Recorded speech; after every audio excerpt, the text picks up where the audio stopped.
period and exchange some ideas on how we can impact procurement in government.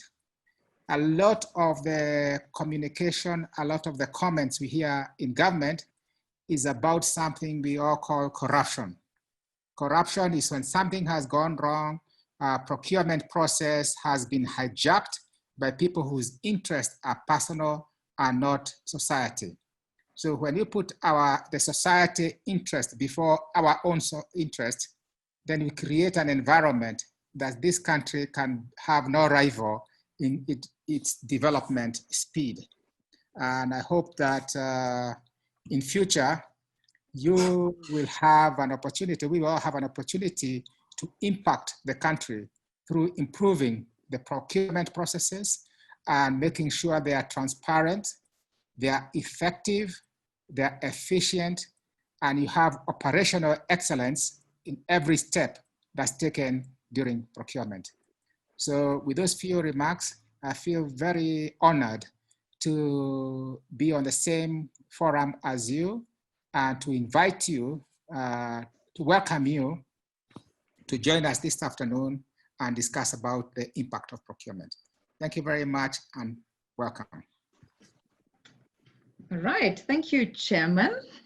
Your Excellency, Governor Professor Kivutha Kibwana of Makueni County, senior leaders at Makueni County, of course, our Chairman of Housing and Procurement, members of the supply chain profession, as well as friends of supply chain, all protocols observed. Good evening, and we want to extend a warm welcome to each one of you to today's webinar, speaking around making public procurement work in and for Kenya. We all know that public procurement refers to the purchase by governments and state-owned enterprises for goods, services, and works. As public procurement accounts for a substantial proportion of taxpayers' money, governments are expected to carry it out efficiently and with high standards of conduct in order to ensure high quality of service delivery and safeguard the public interest. So this evening, indeed, we are honored to have Governor Kivutha Kibwana here with us, alongside with his team, to engage us on making public procurement work, UBUNTU procurement, which means the belief in a universal bond of sharing that connects all humanity. So at this juncture, allow me to introduce the governor and read out his profile, which I believe I know we are all aware of, but I'll spend a few minutes just to highlight some of the key areas that perhaps would be of interest to us.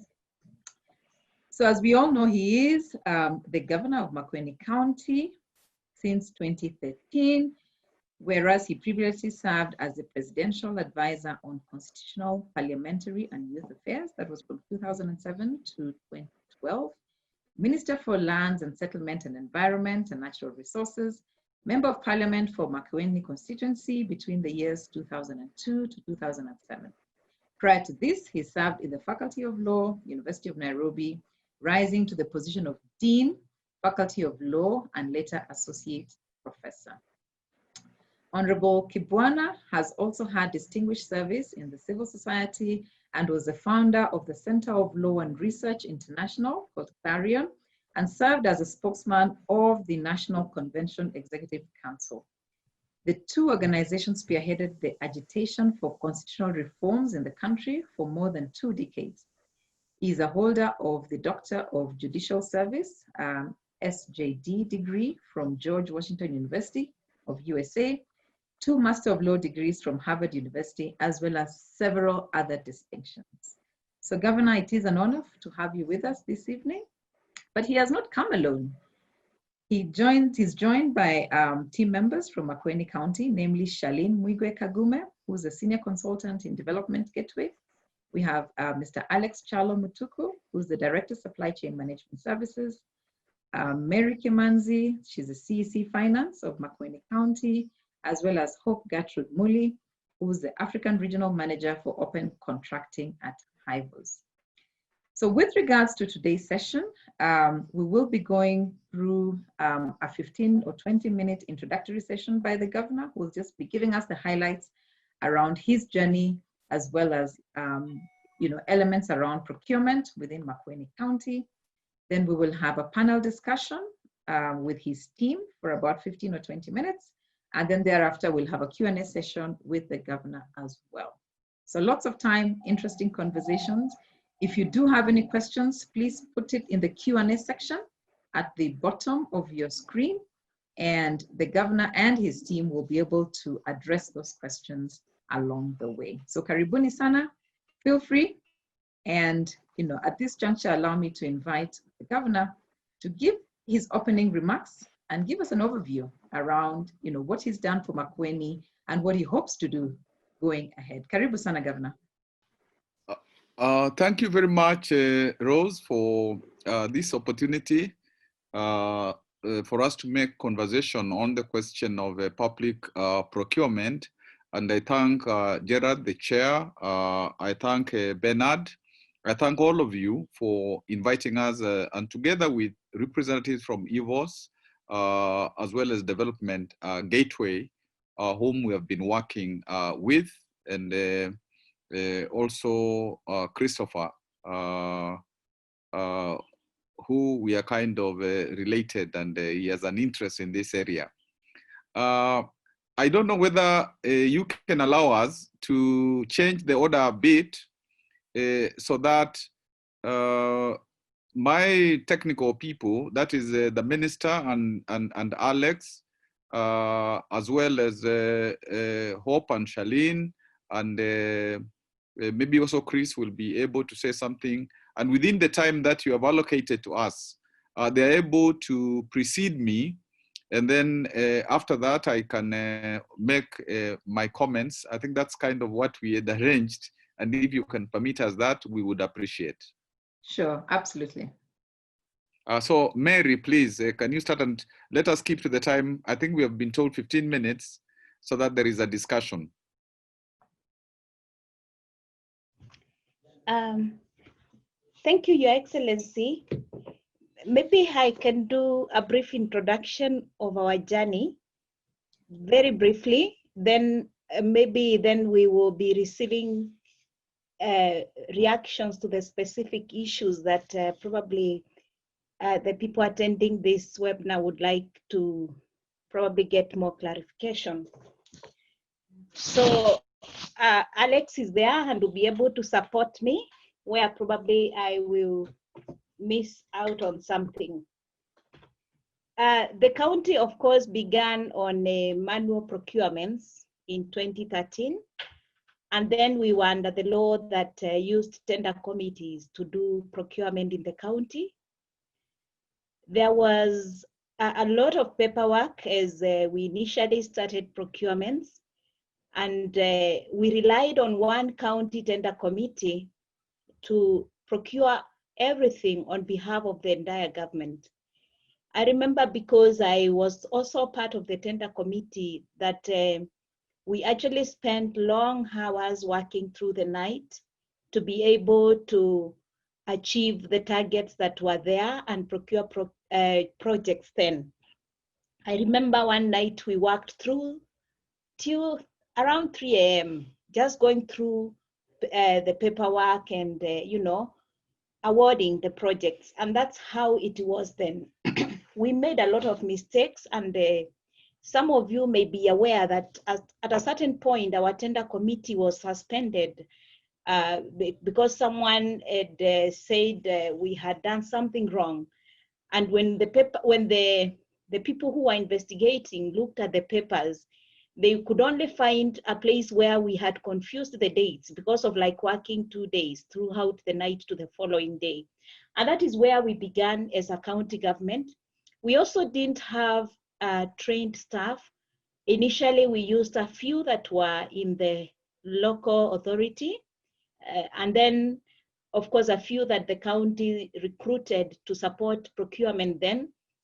And people were not very skilled. And so we also made a few mistakes as we began.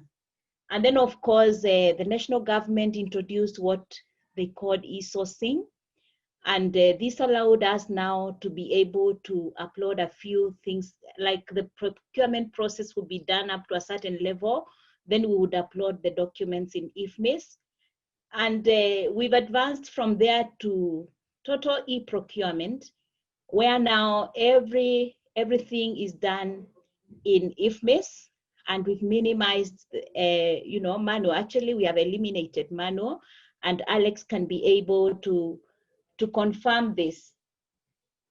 We also, I think in the year 2015 is when also the law changed and now introduced the evaluation committees.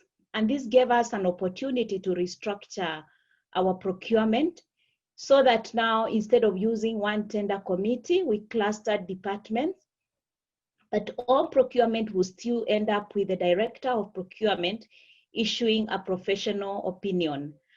And this eased work, made it a little bit easier, and mistakes went down. We started doing a little bit better than in the past.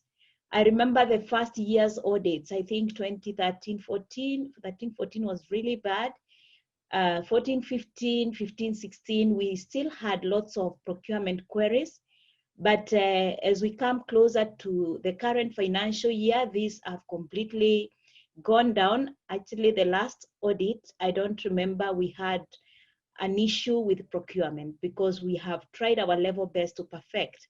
And when the issues are there, you will find it is details. Either the team didn't know or it's catching up and trying to understand, like individual scores and stuff like that. So we were able now to change to the new law, put together teams to procure at clusters, and we supervised, and we also recruited qualified procurement officers to manage the respective clusters. Currently, every department is able to procure on its own. It has a team that supports procurement. Of course, because we want controls and ensure that nothing happens without the director of procurement's knowledge, we are able to escalate everything to do with giving the opinion to the director.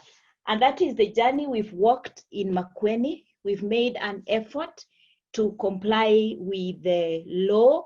And I think that's how we've managed to reduce most of the challenges. I'm sure open contracting will be discussed a lot today. It's something else that we introduced in our procurement process. And it gives us an opportunity to avail information to the public, or whosoever would want to interact with our procurement, be able to see what we do, and even question in case they need to on any process or procedure. We rolled out this last financial year, and I would say the whole of that year, we were able to do open contracting. We are able to publish everything right from the budget, the papers that we use, the cabinet papers, the process, the way it happens, including the individual scores. We are able to publish them. I remember during implementation, we had a few of our officers feeling that we are exposing the county or themselves too much by exposing scores. And I remember the governor challenging us that if we know we are doing the right thing, then why would we be scared? Let's publish everything and let everyone know what they scored. In fact, a county that came to benchmark with us also thought this was crazy. But we told them, we're doing our very best to do the right thing. And so we are learning that if we do the right thing, we shouldn't fear. And I think this fear has since gone. Officers know that what they do is published. It is public information. And in my own opinion, this has seen procurement get better in the county. And of course, we're getting value for money because the competition is open and fair. And also contractors are happy that there's some openness, a level of openness that enables everybody to see what is happening, be able to question, and they can even say, when they think someone is getting more jobs than them, because the system is able to give us a report of who is getting how many jobs. I'm sure there's room for improvement. We could be having some gaps, but that has been our journey in a nutshell. And we're still doing our very level best to make things better. We hope to take it to another level and also to implement a second phase of the open contracting that I'm sure the Director for Procurement will be able to elaborate better than I can do. Yeah, those will be my remarks, just giving you the journey in a nutshell. And I'm sure as we continue, we'll be able to discuss more. Thank you. Thank you very much, Madam Mary, for that overview around procurement within Makueni County. You talked about open procurement, and it would be interesting to hear from Hope. How have you been able to do that, within the county, having had, experience working with all these governments? Tell us a little bit about that. Thank you, Rose. And just to build on to what Mary has said in terms of open contracting, the journey, of course, started with Makueni reaching out and having a conversation with us as HEVOS. And I'm sure Christopher may mention something towards that as he speaks and shares his journey. But I would like to say the journey for us has been a journey, without repeating what Mary has said, has been a learning journey. We've been learning together, innovating together, adapting together. The open in terms of opening up and ensuring that there is openness, there is transparency, there is participation, there is proactive disclosure, and there is accountability in the public procurement continuum in Makueni. And I mentioned the public procurement continuum because I'm trying not to say cycle, because it's not totally like a neat cycle. There's iterative processes that are in the process, from the planning all the way to the termination of the contracts. In our lessons, what we learned is there's need for a lot of adaptability.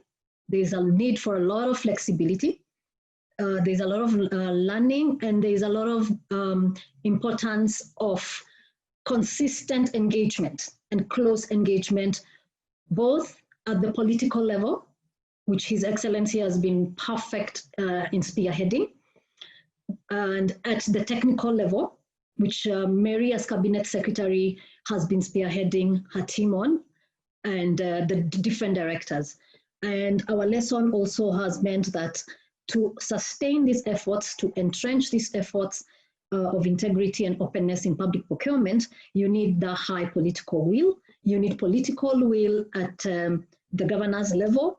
And the governor has been able to open for us entry points, and you may say equally doors in different offices to ensure that this work has progressed very well, and that the changes you're hearing about are actually not just rhetoric, but practice. And we have moved on to the question of sustainability, and in our engagements, also in our learning, that the practice that has been, and the gains that have been made need to now be sustained. How do we sustain that?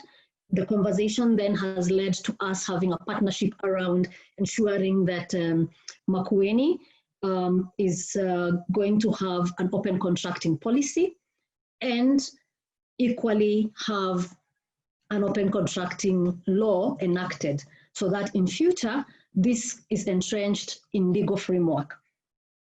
Another lesson that we can share for us has also been around the adaptability that we mentioned, that we also have to broaden ownership. And broadening ownership means exactly what Mary has spoken to, in terms of ensuring that also the service providers are engaged in this journey. They're understanding that the reforms that the county executive is undertaking, and equally that the citizenship. In Makueni, we have the project management committees made up of citizens in Makueni, that they're also being capacity built to understand and to be part of the journey. So the awareness raising has been ongoing. Those are key lessons we can share. Later on, I can speak to investments so that I give my other colleagues a chance to speak to the journey itself. Thank you very much, Hope. Before we come to the data side of procurement, which Charlene, I'm sure you'll be able to respond to. Charlo, we've had, the presidential directive, around 30% procurement for, women, youth, and those with disability. So what are some of the things that you've done around procurement diversity, with particular regard to suppliers within Makueni County, and how are you handling this? Thank you. As I said before, my name is Alex Mutuku. I'm the Director of Procurement, Makueni County. To go specific to the question, in terms of access to government opportunities for women, youth, and the people dealing with disabilities, Makueni County, as a committee that was formed sometimes in 2015, specifically to handle matters of youth, women, and the people living with disabilities. As you know, the government reserves 30% of the budget to ensure that that amount is spent only on those minority groups. In Makueni County, we have a system whereby every department reserves 30% in their budget. So in the planning stage, we ensure that every department allocates 30% of the budget to these groups. And also during execution, we also ensure that in the real time, in the real procurement, we ensure that this percentage is achieved. And in all the years, we have always surpassed this target. And in the process, we noted some challenges whereby there are some groups of people, or maybe contractors or suppliers, who deposit either women, youth, or people living with disabilities, but instead, they are actually using only their certificates. But in a real sense, you will find that maybe a procurement has been done using a certificate for women, but maybe the person who has used that contract may not be the real person. I mean, it could be a proxy.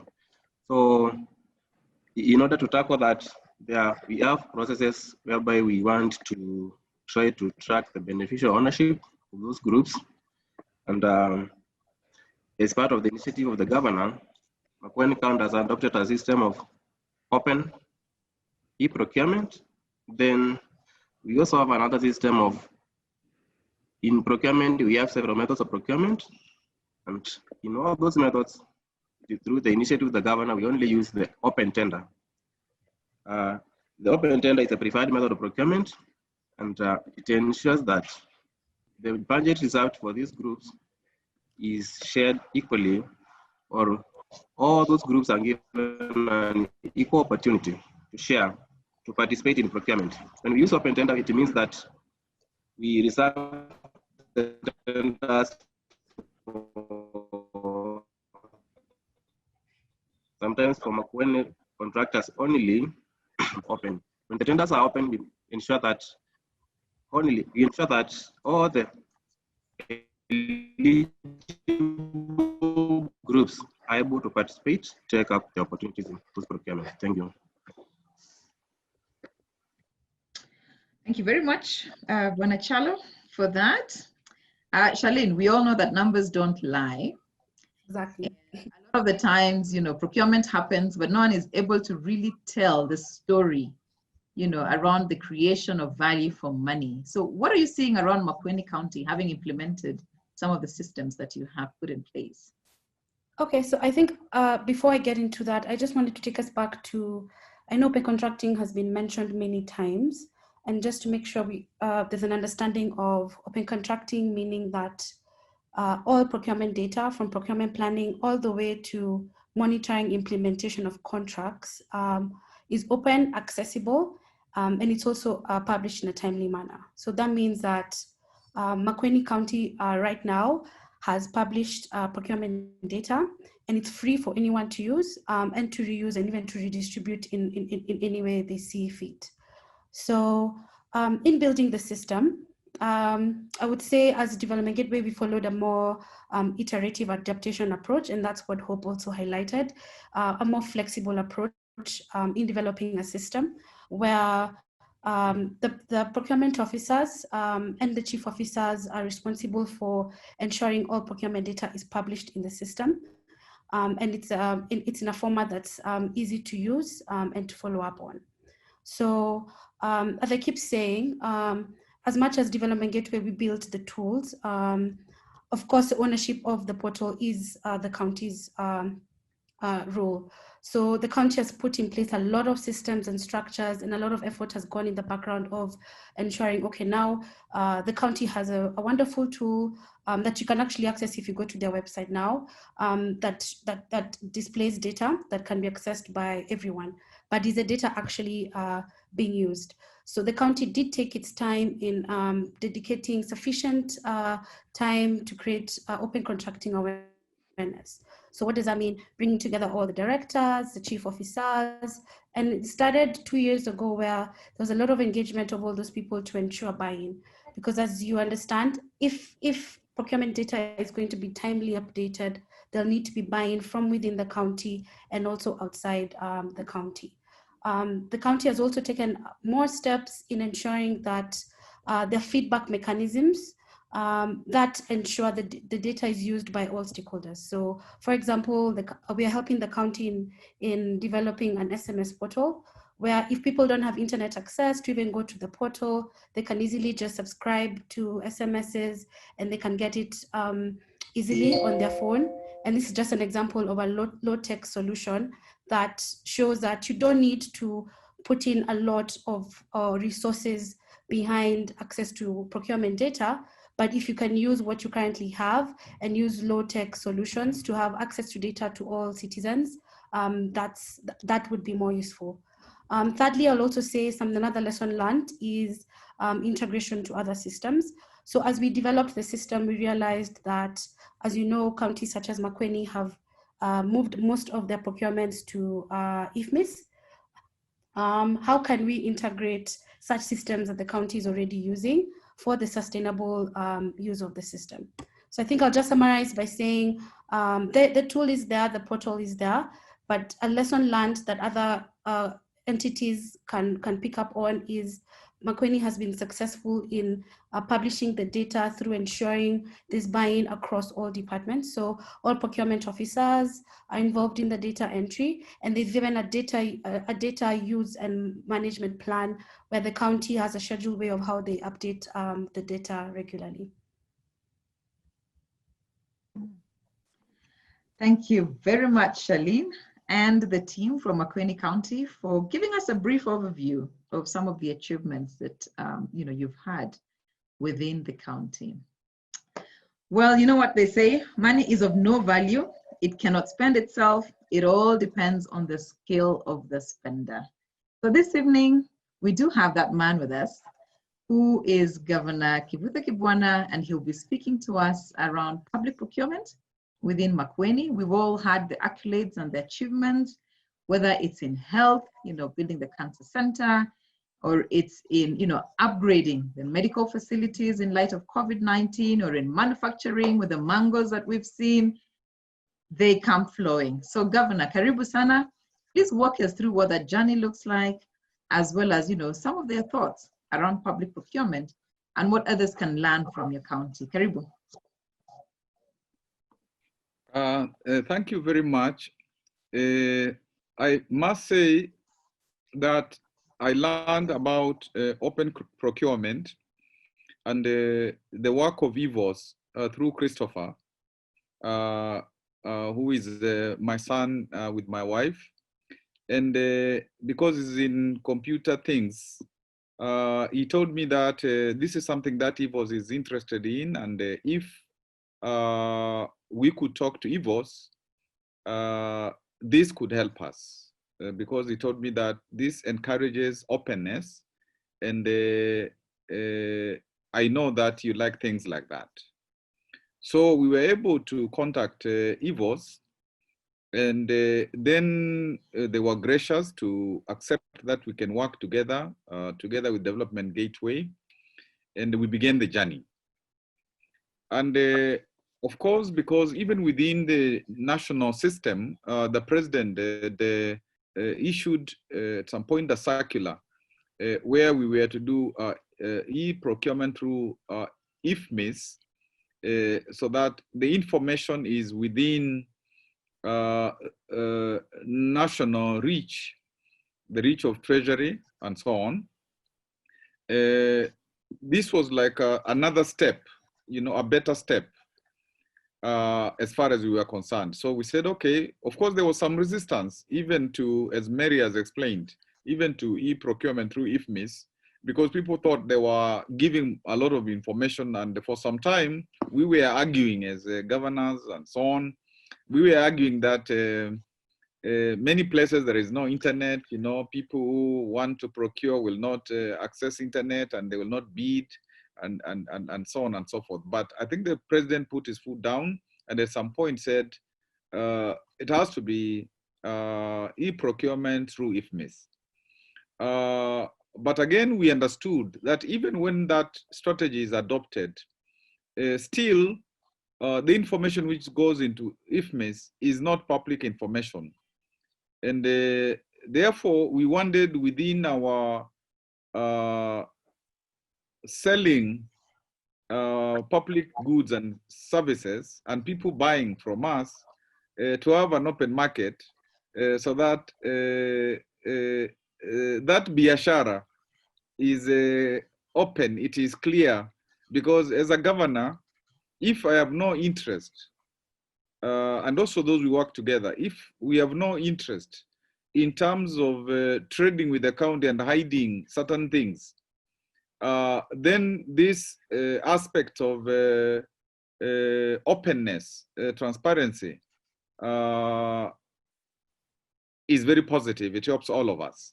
So I think that was the beginning point. I think with this open contracting or this public procurement, to make sure that information is available to anybody who wants it, data is permanently secured. So if you make mistakes, the mistakes can be seen, and if it is intentional mistakes, quote, quote, then that also will be seen, and whether it is EACC, it is DCI, whoever, will actually have easy access to evidence. So because as a first step, a county, a national government, you have to be clear in your mind that you really want this information out there, and you are not challenged, you have no problem with that.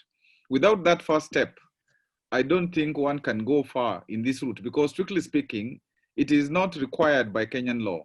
You don't have to do it according to Kenyan law. Of course, one wishes that Kenyan law took us that direction, because many of the challenges that we have, we wouldn't have them whatsoever. So from our work with EVOS, when we were, and also from our trips abroad, when we were looking at, in the context of open government, the broader concept of open government, we saw that at the national and subnational levels, it's not still a widespread phenomenon, but it is, of course, our desire that this can become a national issue, particularly because of the challenges that we are experiencing in terms of integrity, in terms of corruption. So when we took this decision, and in terms of the socialization, we were also, because it's not enough to just have political will from high up, you have to socialize it within all the people that you work with, so that they can see its sense. It protects them, because when you know that the information is here, and you know that the information is you know, people will see what you're doing, and you are careful and so on, it protects you too. It is beneficial to all of us. But we had to, you know, from cabinet and chief officers and directors, and going all the way to the community in terms of our development infrastructure, because we have an infrastructure from the village something we call the cluster, sub-wards, wards, sub-counties, up to the county. So this is something that we said we will socialize among ourselves totally. Of course, as we go on, and I think if Chris has some moment, he could pinpoint this. As we go on, and Charlene, it is an incremental process. You have the basic, the basic infrastructure. Then you have to keep on improving it, particularly when you go to the level of following up, because one would like to see from the very beginning, even when we are, you know, like building a project, whether it is designing, scoping, even supervision, so that people are supervising. It is evident who went to supervise, when they went to supervise, with who, and so on. Even getting to, you know, the people who are the beneficiaries, what sustainability committee is doing, who are the beneficiaries, and so on. So that actually this system helps you to track the entire value chain of project development, so to speak. So I think as we have interacted with it, we have seen a lot of potential for helping our entire system of delivery of public services. And I think there was a question of like AGPO, and again here you can, because of data, you can really know, and you will always have data about who is benefiting, and so on, and to answer a little that question of AGPO, we also have a loan system where we give loans, something called TEDECA, and they are at 3% administrative cost. So again, these young people, the women, the person with disability, you can also encourage them to get these loans, so that, because sometimes when they get the jobs, they are not able to do them if they can't access cheap credit. So that there is this, we don't ask them for bid bonds at those levels, and even if they come to us and tell us that, let us agree with the bank that if they get money from a bank, we shall pay the bank first when they finish the work. Also, we would be able to do that. Of course, there's that question which was posed of beneficial ownership. That's one issue that we have, because we are still negotiating with the Registrar of Companies office, so that we can have access to the real owners, so to speak, of these companies. And I think that's something that needs to come through legislation at the national level, so that it's not a guess thing, because people, you know, give names, and sometimes we track, we find that even they're giving false bank accounts, they're giving, you know, false, you know, directors, the real owners, and all that. But those are some of the challenges that we have to get the national level to help us, so that that information is easily accessible, and it's not just a question of relying on the people that give us information in their when they are applying. Of course, with the open contracting, some of our areas, it is true that there is a challenge of the internet, although we have things we call community information centers. I think about 15 of them throughout the county, where there is internet and there is e-services, and people can come and use them if where they are at there isn't internet. But also there was that intervention of SMS service to see whether that can assist. Part of our problem is the local content. Although we make sure that there is the local content percentage, but they were saying that open contracting means this thing is open to everybody, particularly now the jobs that are of is it 4 million or 5 million, that category where you must open it to everybody. And of course, it becomes very competitive. And so some of the local people say that apart from the jobs that are like the 40% or whatever that is reserved to us, we would also like to compete for the rest. But then, we say now there, you have to compete in Makueni, you have to compete in the other 46 counties. The moment it is open, you cannot say that for that category, you will again restrict it. And that has also helped us because we get very competitive bids. And that is why, for example, I remember as we closed 2019-20 in transport, there was like a saving of about 30 million, even after BQs that were quite conservative, because we try to be practical. We don't, give BQs which leave a lot of extra money from the money. There should be a reasonable profit. So we got that kind of saving, because people know if you quote too much, you won't get a job. And as a result, we were able to do another 30 million of roads work. And that's just one department giving you that kind of savings. We have been famed because of our frugal, we are very frugal, whatever the noun is.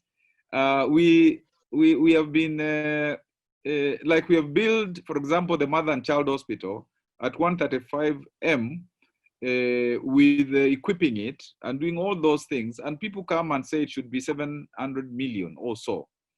We are completing a bridge at a place called Huake, which is 110 meters. And we have been told that that kind of bridge, which is one of the longest bridges built in this devolution era, even through the national government, we have been told it's like 1.2 billion. But we have been able to build it. I think we are building it about 400 million. And we will of course have access roads, another procurement.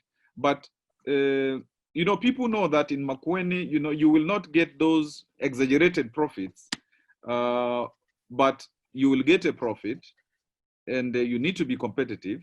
And when you get the job, you will be paid.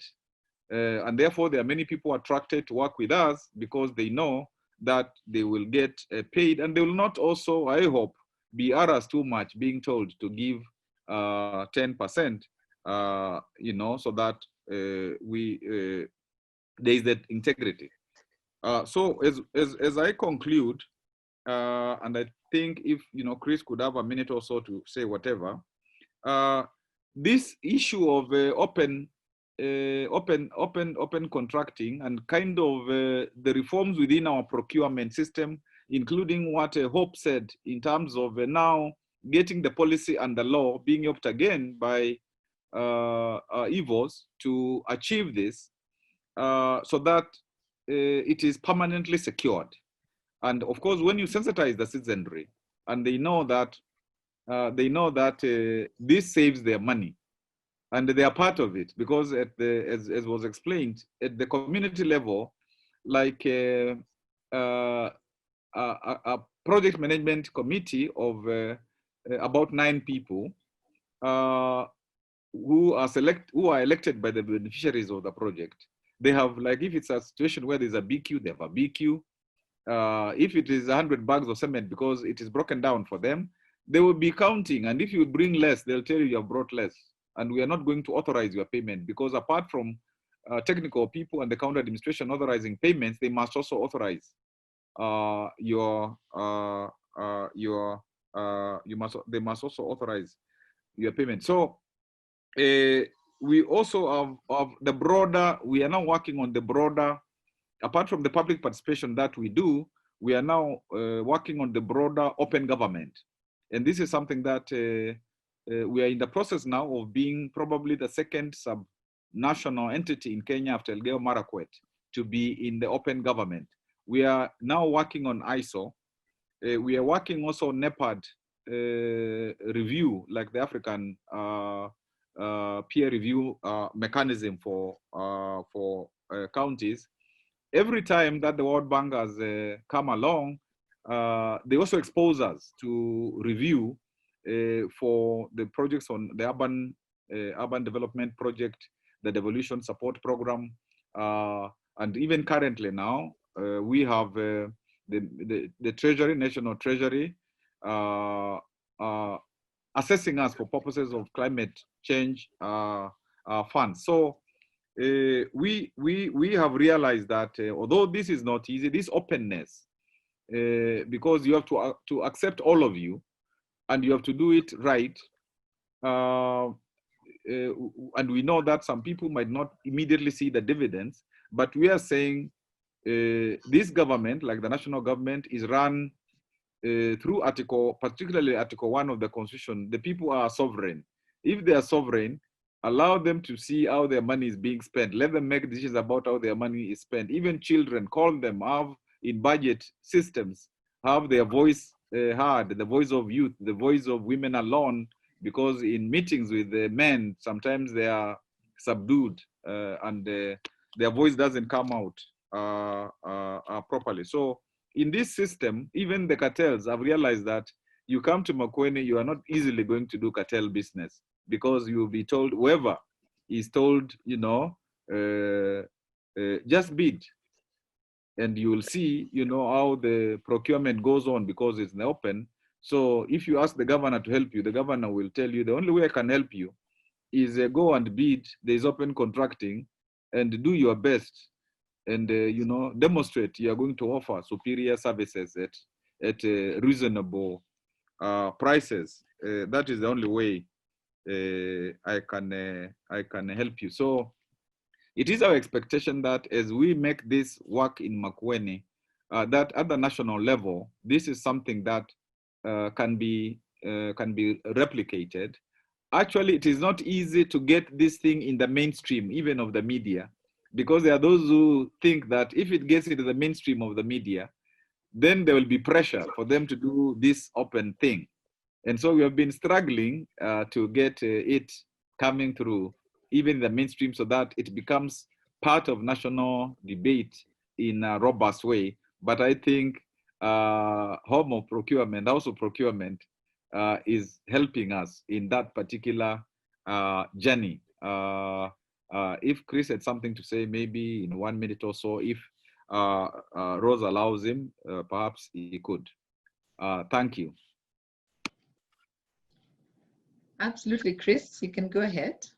Thank you very much, Governor, for those thoughts around public procurement. As you rightly said, we can give Chris a few minutes, and then we can get into the session. Thanks a lot, moderator.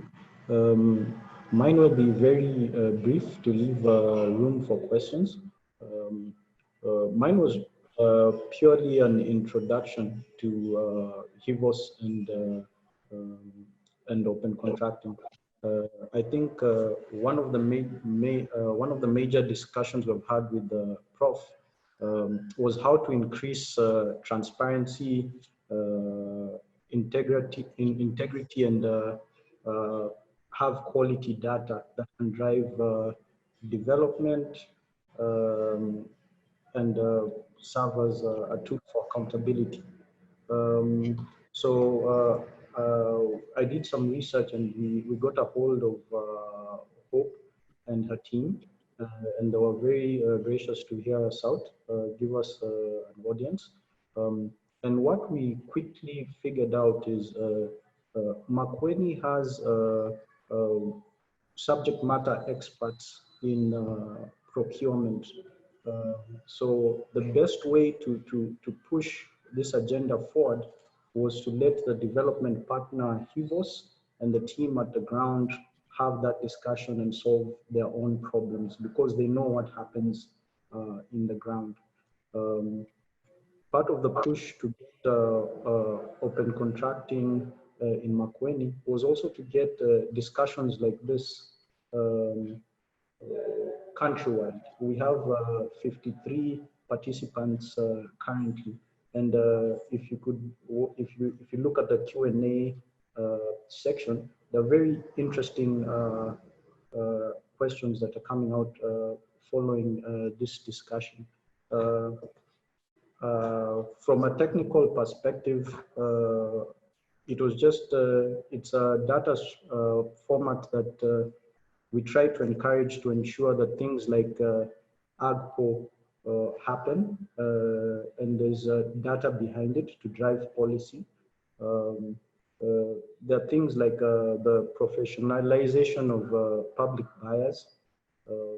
I think for me, those were the things that attracted me more to open contracting. If we're saying AGPO is effective, how is it in the ground? How do we battle or combat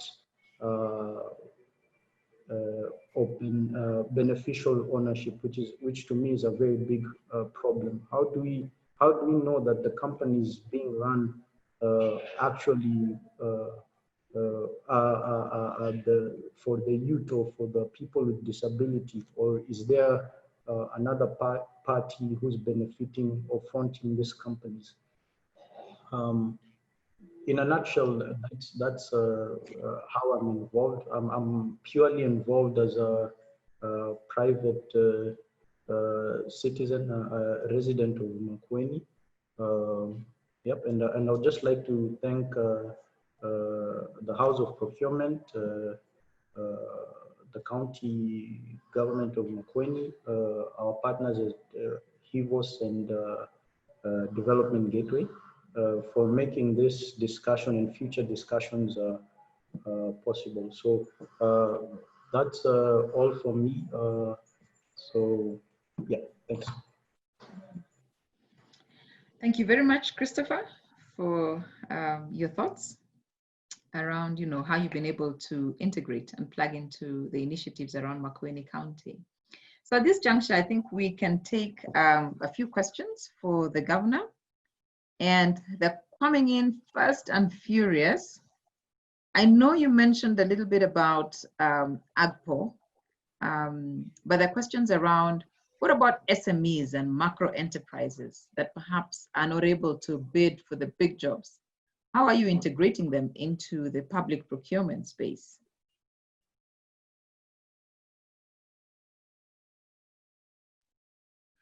Okay, I think the questions, we shall take them all of us, and I don't know whether maybe we could get a few and then we answer them. I don't know whether that could be okay. Okay. Is that okay? Mm-hmm. Please. That would be fine. So perhaps then we could pass that on to Alex, Mr. Chalo, because then you're in supply chain. Mary, we have a question for you. What are some of the key lessons that you would share with other county governments who don't have similar political will? How do you ensure that you properly integrate open procurement into that space? So I guess it's about a little bit about stakeholder engagement, especially when you have a bit of conflict within the county. For the governor, the question around, how do you plan to restore and recover the already badly delayed or overpriced utilities and infrastructure projects, within Makueni County? So we can take those three, and then the next set will be for Charlene and Hope. We can start with you, Mary.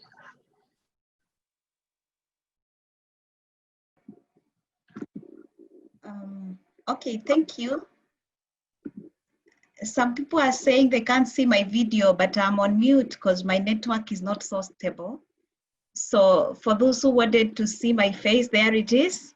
Then allow me to keep the camera off so that I'm stable when I'm answering the questions. You're asking the key lessons that other counties, can pick. And you are also asking, like when there is not that political will. And one thing I would say is that that political will is most important, because when the leadership doesn't support a system, then it really becomes difficult to implement. And I want to appreciate our governor, who has been at the forefront. In fact, is the one telling us if it is right, there's nothing to fear, keep moving. If it is right, people appreciate it. And I have seen it because like when we were implementing open contracting, we had a contractor who came and told me, now this is too bad for me. Will I get jobs? Then I asked him, but why? He said, but now we don't know what will happen. And they were scared. And we told them, this makes things better for you. And it means that you can even be able to see who is getting what. And so what I want to say is that the political will is most important, and it is what will make things work. However, if that is not there and someone wants to begin, they could begin small. I believe if all of us made an effort to do something good, however small it is, it will show some light somewhere and people will begin to say there's something good here. And so they could begin small, they could justify the benefits and, try to, I don't want to use the word push, but convince a system that things can be done differently. But the will is most important because there has to be that purpose that someone wants to be fair to the contractors. He wants to allow equal opportunities to all of them. And he wants to give everybody who has, who can be able to do something, an opportunity to do it. So it is necessary. And as His Excellency has said, he has mentioned something about open government, which we are pursuing. When we see one of the requirements, it is the will of the political leader, because it is known that without that will, then things become difficult. So we have to begin from the top. And so I will urge my colleagues, my level, in all institutions, other levels, to just keep talking to the leadership, convincing them, and everybody who wants to do things right will soon be able to convince leadership that things can be done differently. Thank you. Thank you, Waziri. And perhaps before we move on to Alex, Governor, do you have any thoughts around the stakeholder management, especially at a leadership level? We've seen counties that are chaotic, Nairobi being one of them. Any sort of wise words for those of us who may be dealing in such circumstances, having had a lot of experience both within government, but also interacted with some of your colleagues as well? I think one of the ways in which we have dealt with stakeholders in this sometimes difficult area because of the interests involved is they came to learn that we try not to take corners and we try to follow the law. And after, them realizing that in Makueni things are done differently, there's an attempt to do them differently, they became to accept that. For example, the question that was asked about if in the past we have spent too much money than we would have because of lack of open contracting from 2013 to when we instituted it. Even before, in Makueni, we tried to be very realistic.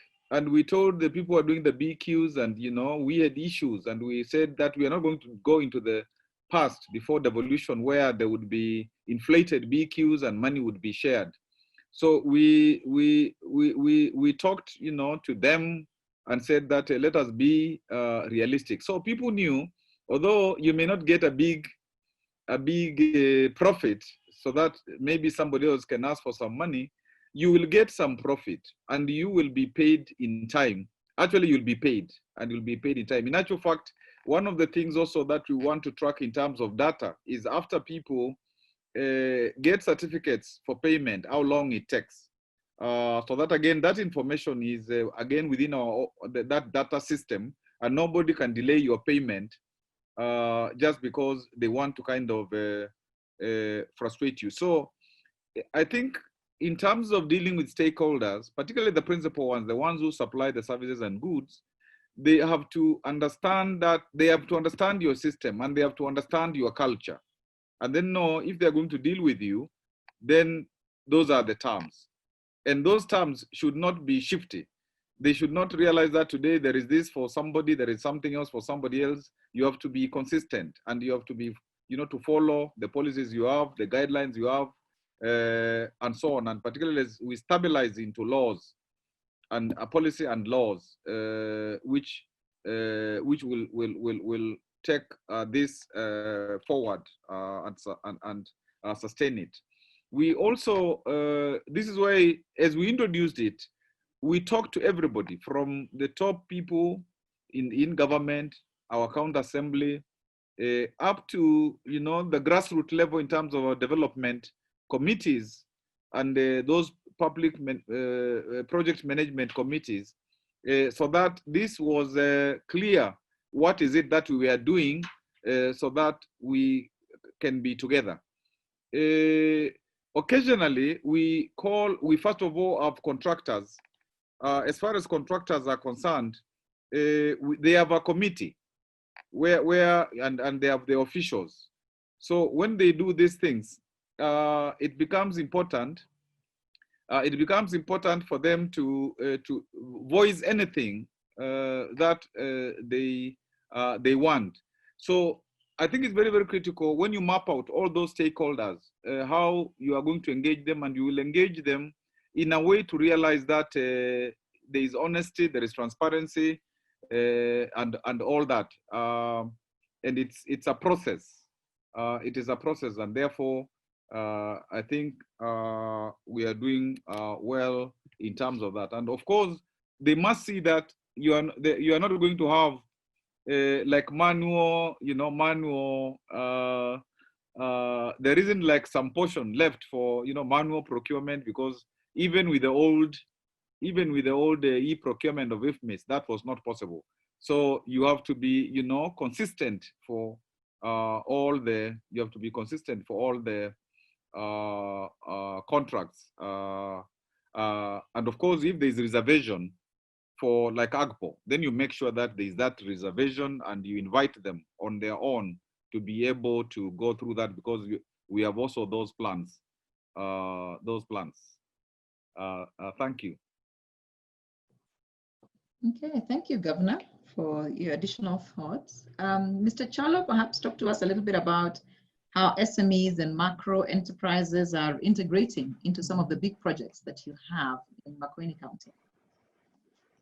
Thank you.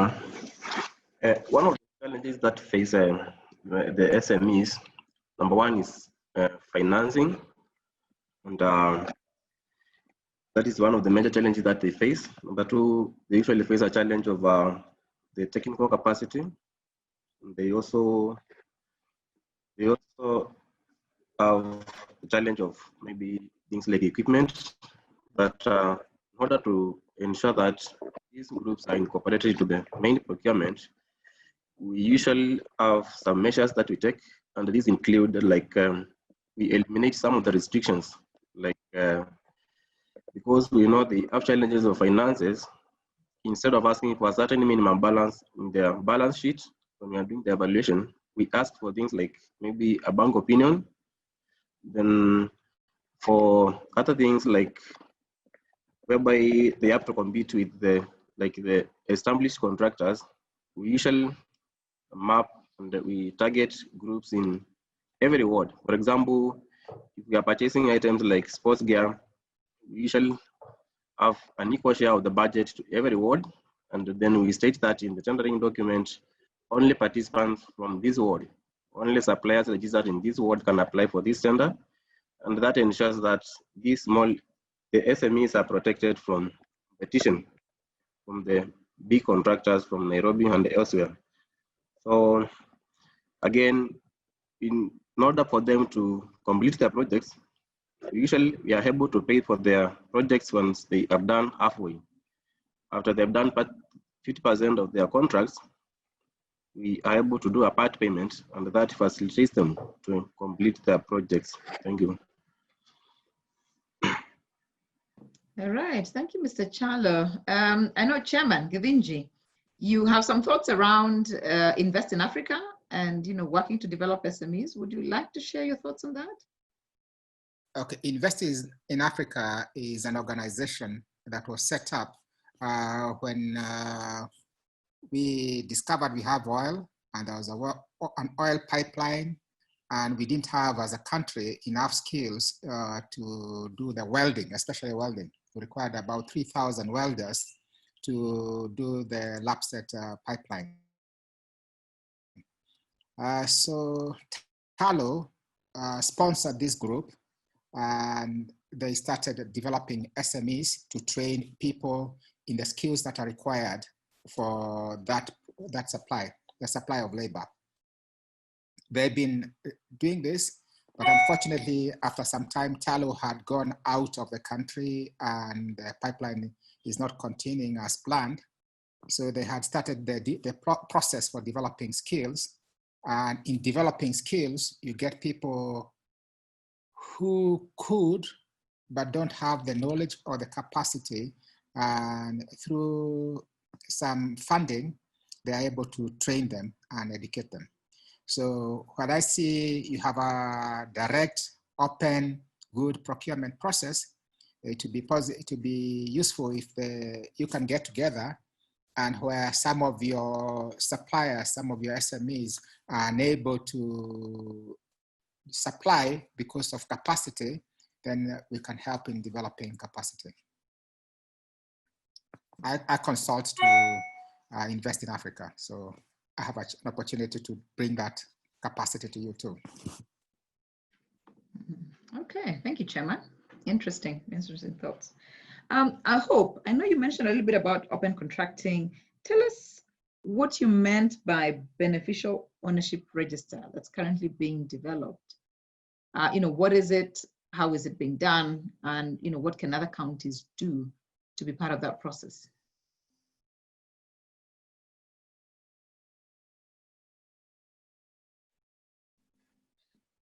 Thank you, Rose.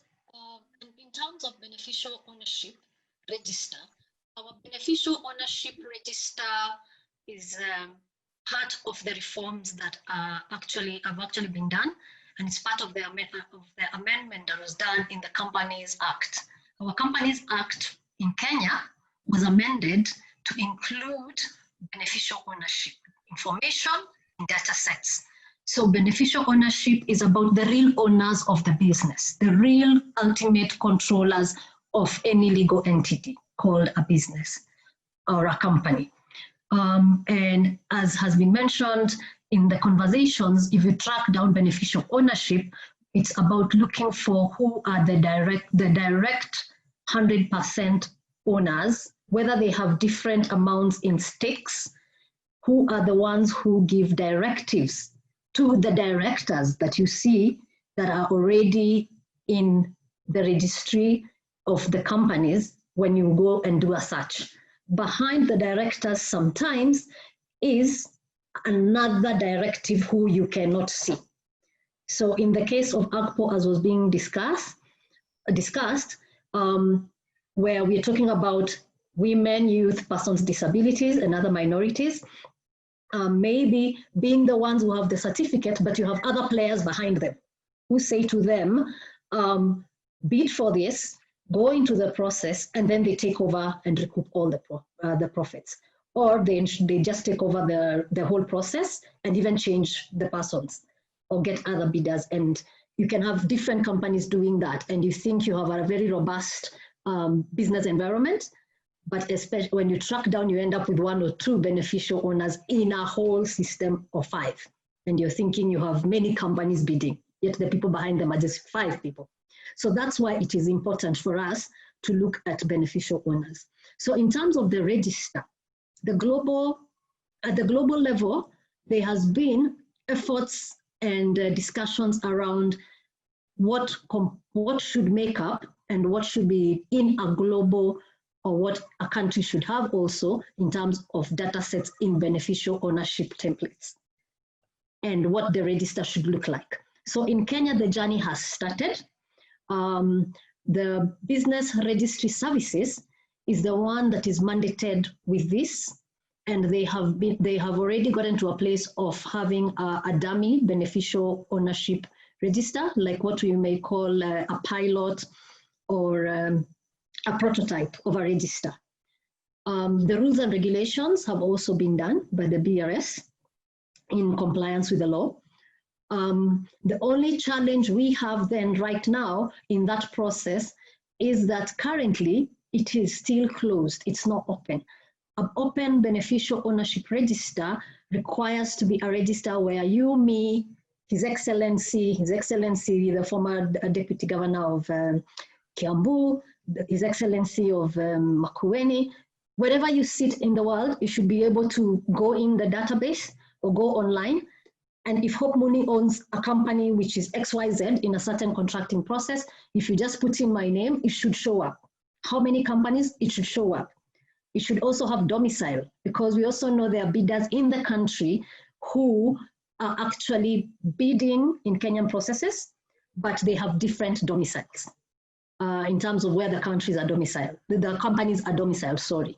So a company may be bidding here, but their domicile may be in Malaysia. Another company may bid here, maybe they're domiciled in Uganda. So it is important, if Hope Muli has companies, you know where they're domiciled, are they, and their names. And then when you do, for example, a trend analysis for AGPO, you're able to say, oh, we have 5 bidders and the beneficial owners, everybody who won, the real beneficial ownership behind them is Hope. So why is Hope winning all these 5 contracts or all the contracts offered in Makueni? So that is the purpose of having beneficial ownership information. It is not only also about increasing competitiveness, it is also ensuring integrity in the systems and ensuring that the conversation that we have seen and part of the questions that have been asked around conflict of interest, addressing those undeclared conflict of interest if they ever arise in any procurement process or system and any efforts towards procurement. So that, in a nutshell, I would simplify that like that so that it's easier for people to understand rather than using all the legal terms. Thank you. Okay, thank you very much, Hope, for simplifying that for us. 2 questions for Governor. One is, we've seen a lot of value addition within Makueni County. So how are you increasing supply chain competitiveness to improve access to both the developed as well as emerging countries? And number 2, what are your thoughts around procurement within national government? What does that future look like? We've seen the likes of KEMSAS, the NYS, and very many others in between. What are your thoughts around streamlining national government procurement, or improving it, or innovating within that space? I think the last question first, that's a big question. And I think part of the solution is actually what we are discussing here. Although we are discussing public procurement, how to make it better. But open contracting would be a major key to streamlining. And I think if it was to happen at the national level, I don't know, maybe there are certain contracts that are of a security nature.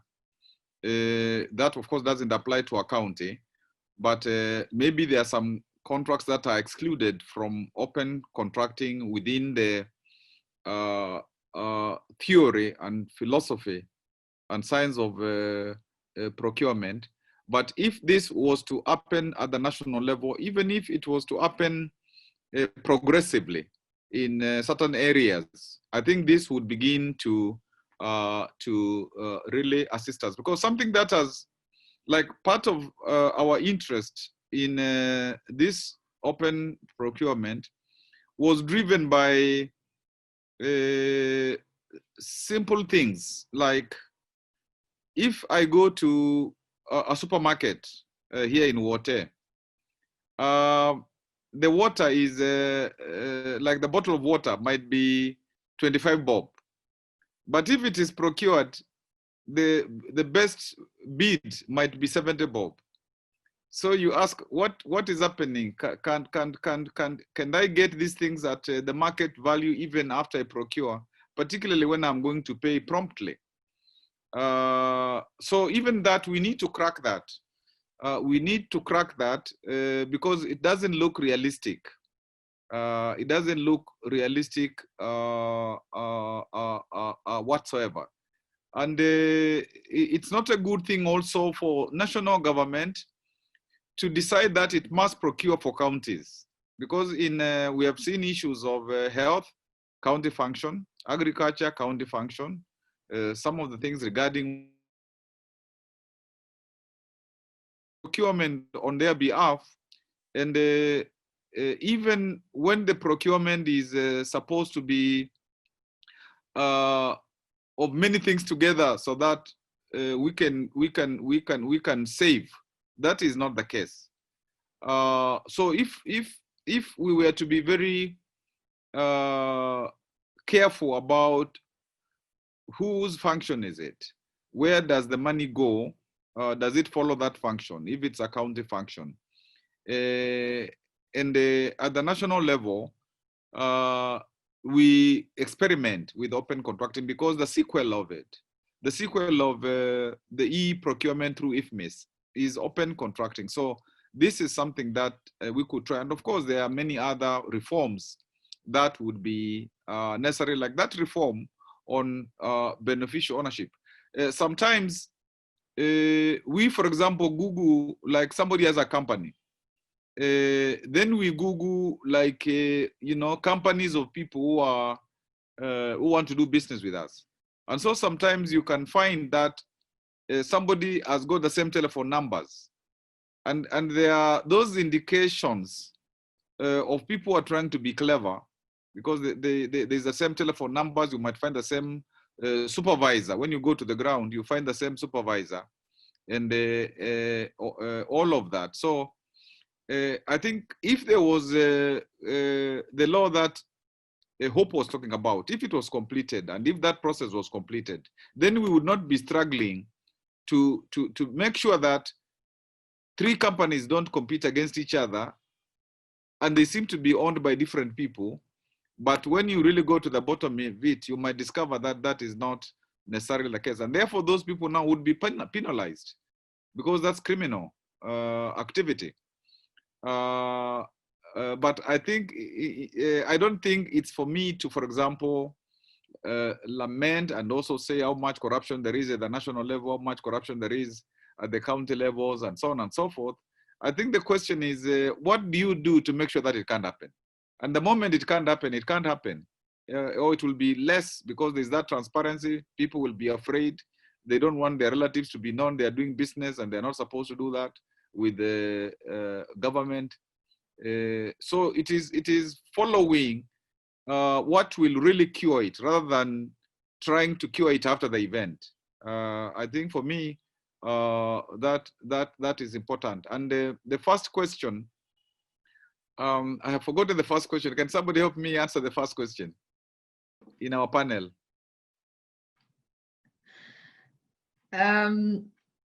This was around, ensuring supply chain competitiveness to improve access to markets, both in the developed world as well as, in emerging economies. Yes, that's. I think maybe the minister will answer that for us, Mary, or whoever else can. Thank you, Your Excellency. And if I'm getting the question right, it's about how we ensure that our suppliers can bid at another level. Is that clear? Is that the position? Or promoting the products? Promoting the products. I know you're doing a lot of value addition. I mean, we saw the all. Yes. So how are you then scaling that?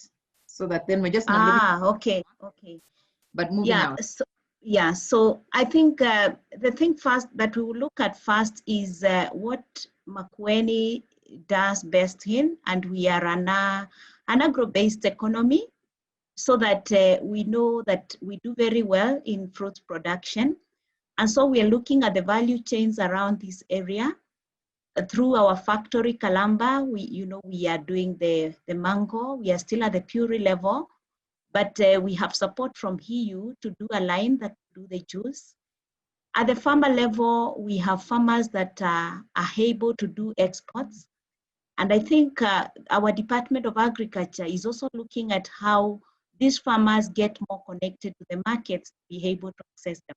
But around value chains, that is what we first began with. And we're also looking at the orange juice to see how that production can happen alongside the mango juice, so that we can make optimal use of the factory that we've put in place. It is not fully utilized at the moment, and actually the supplies within the county are not adequate, meaning that this calls for more marketing outside the county to attract more, to feed into that value chain. So basically, those are the two things that we are working on in Makueni, and looking at how this now can be able to reach out the market outside the county and, of course, the country. Okay. Thank you, Waziri. Charlene, allow me to bring you in. Yes. I know your organization does a lot of work for various governments, across Africa and out as well, the Philippines and so on. Are you seeing anything out there that perhaps we could implement or do better within our procurement space?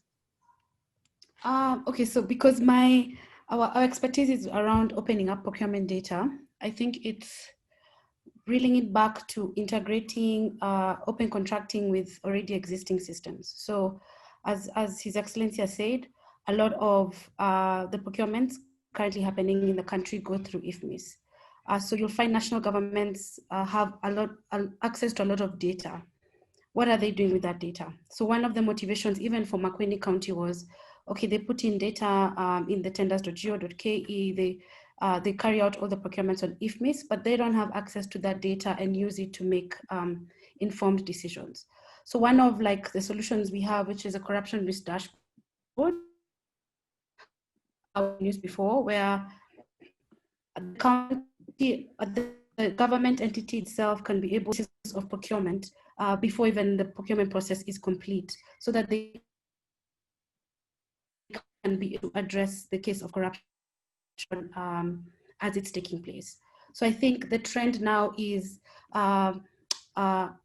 more diagnostic, so more predictive, so finding out what are the key areas where we have challenges in terms of corruption, are we being efficient in our procurement process, and how are we improving that. So for example, His Excellency gave the example of roads transport that have been able to save money through being able to better understand the analytics that they have.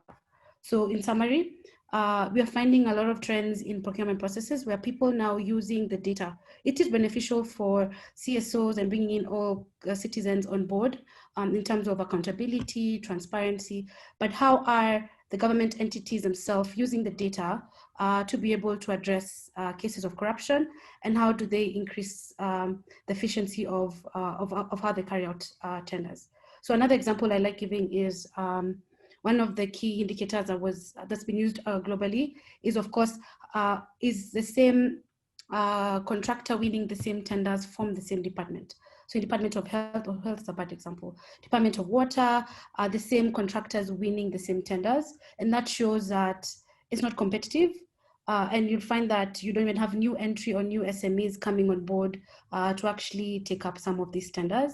And also there may be cases of corruption or collusion where you have the same private sector colluding outside for that private sector entity to win itself.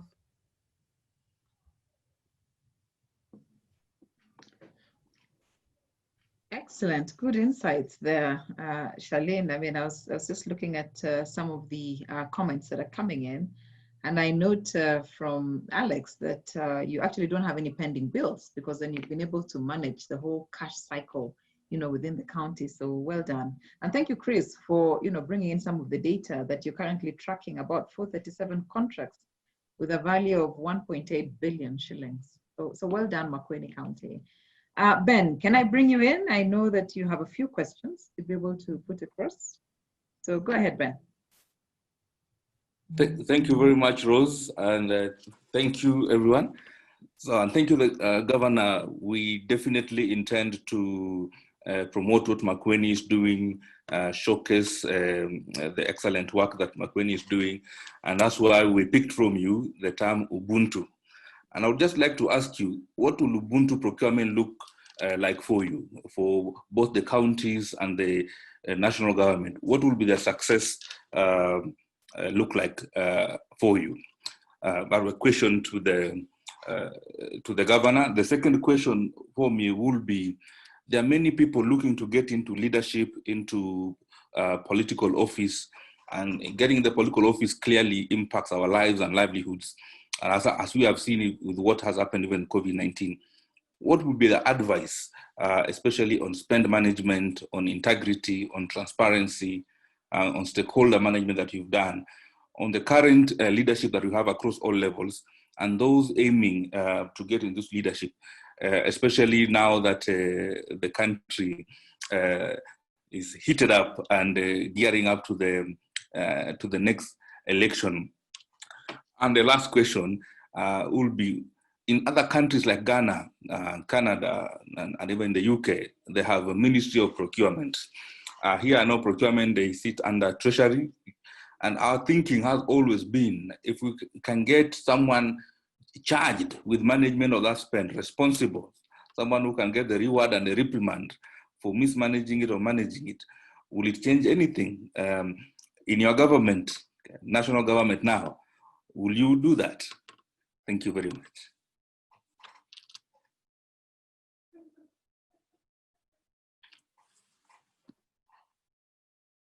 Am I supposed to answer, or I have to wait for Rose?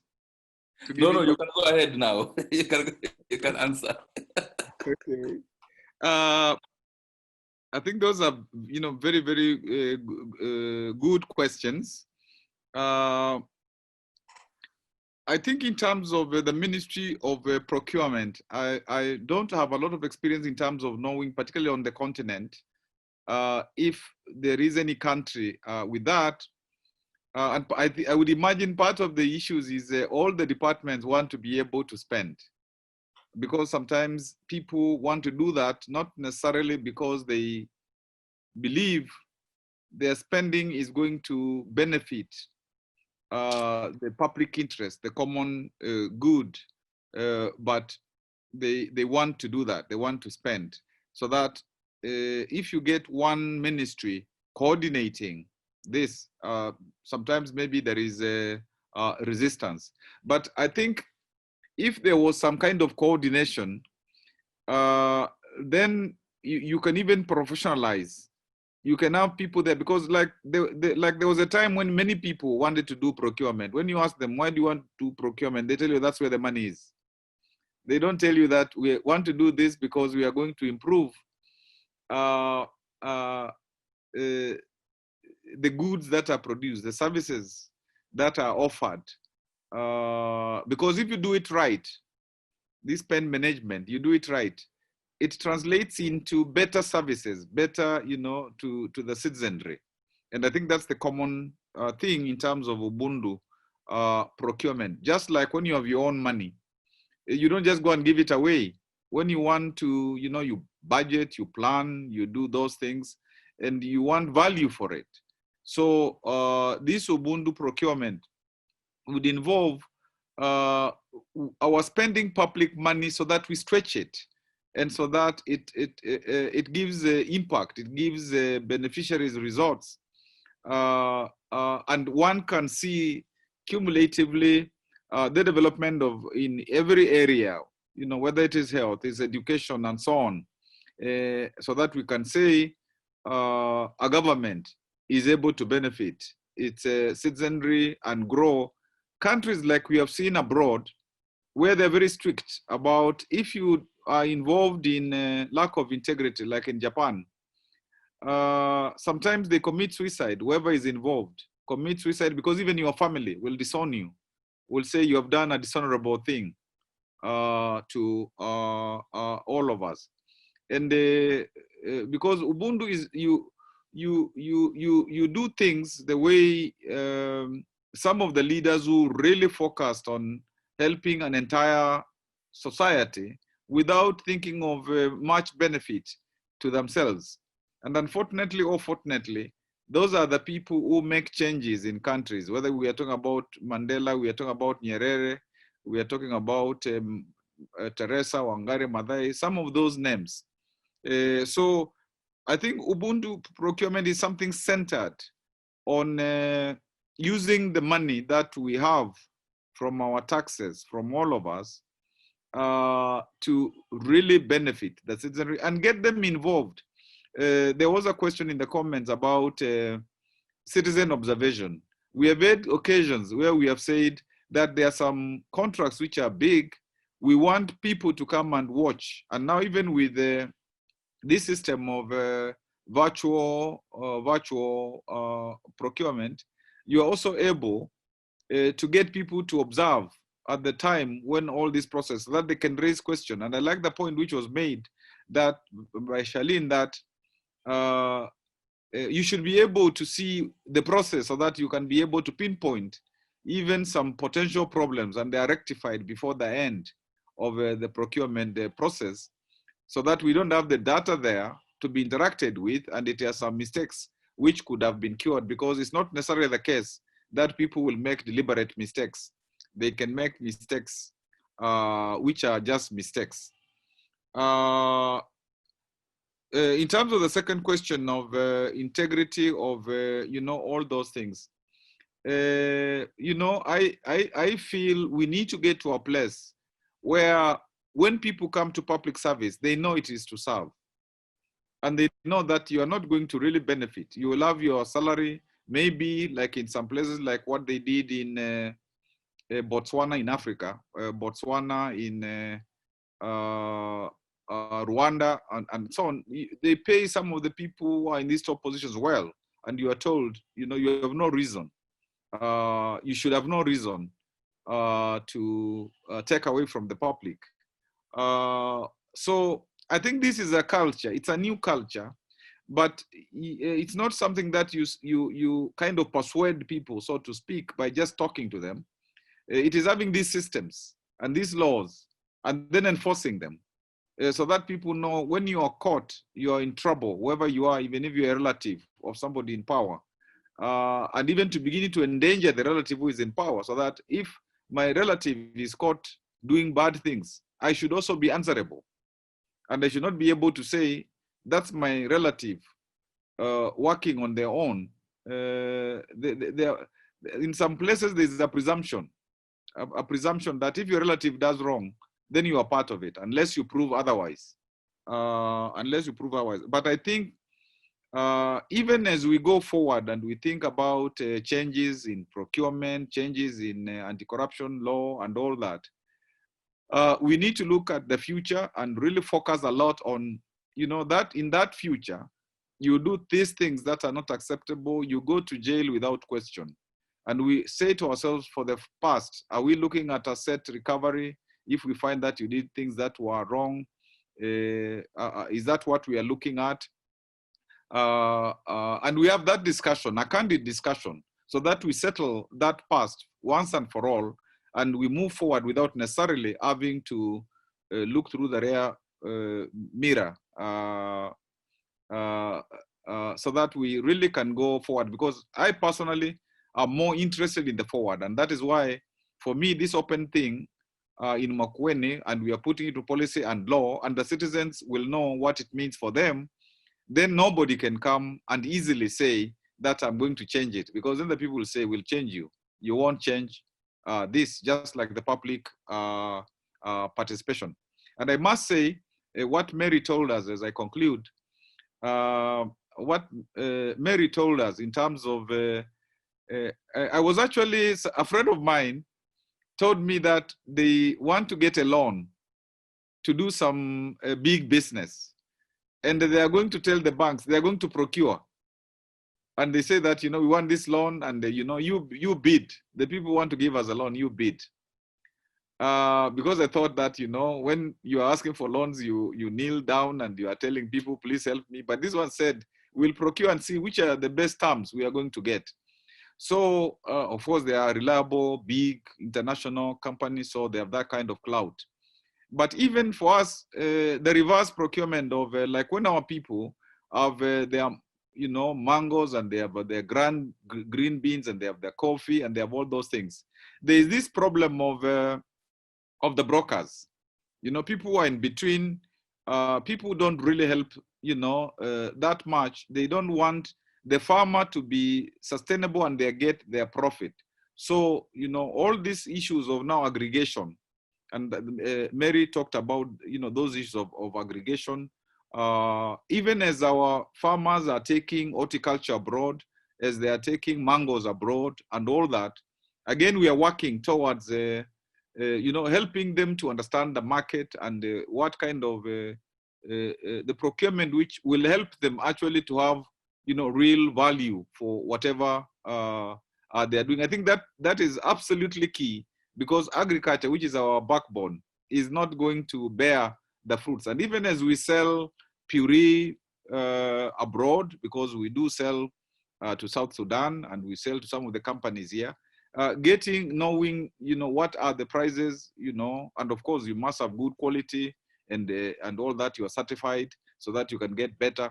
So that is another level of procurement to help your people. And even in terms of negotiating for contract farming, so that we help them to negotiate and they get a good deal, and they know in advance, as I farm this and that, you know, sunflower, whatever it is, to be able to know when I make this investment, I'm likely to get so much for what I will produce. Thank you. Thank you very much, Your Excellency. Now, allow me to let in a few comments and questions from the audience.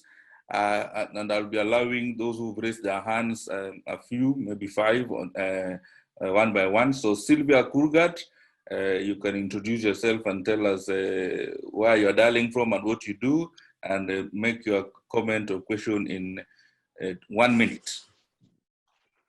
All right, thank you, Odote. My name is Sylvia Kurgat. I'm a supply chain professional, currently in the oil and gas sector, upstream. Thank you very much for this session. And Your Excellency Governor, I think you are what we called a servant leader. And I just wish this country could have more of people like you.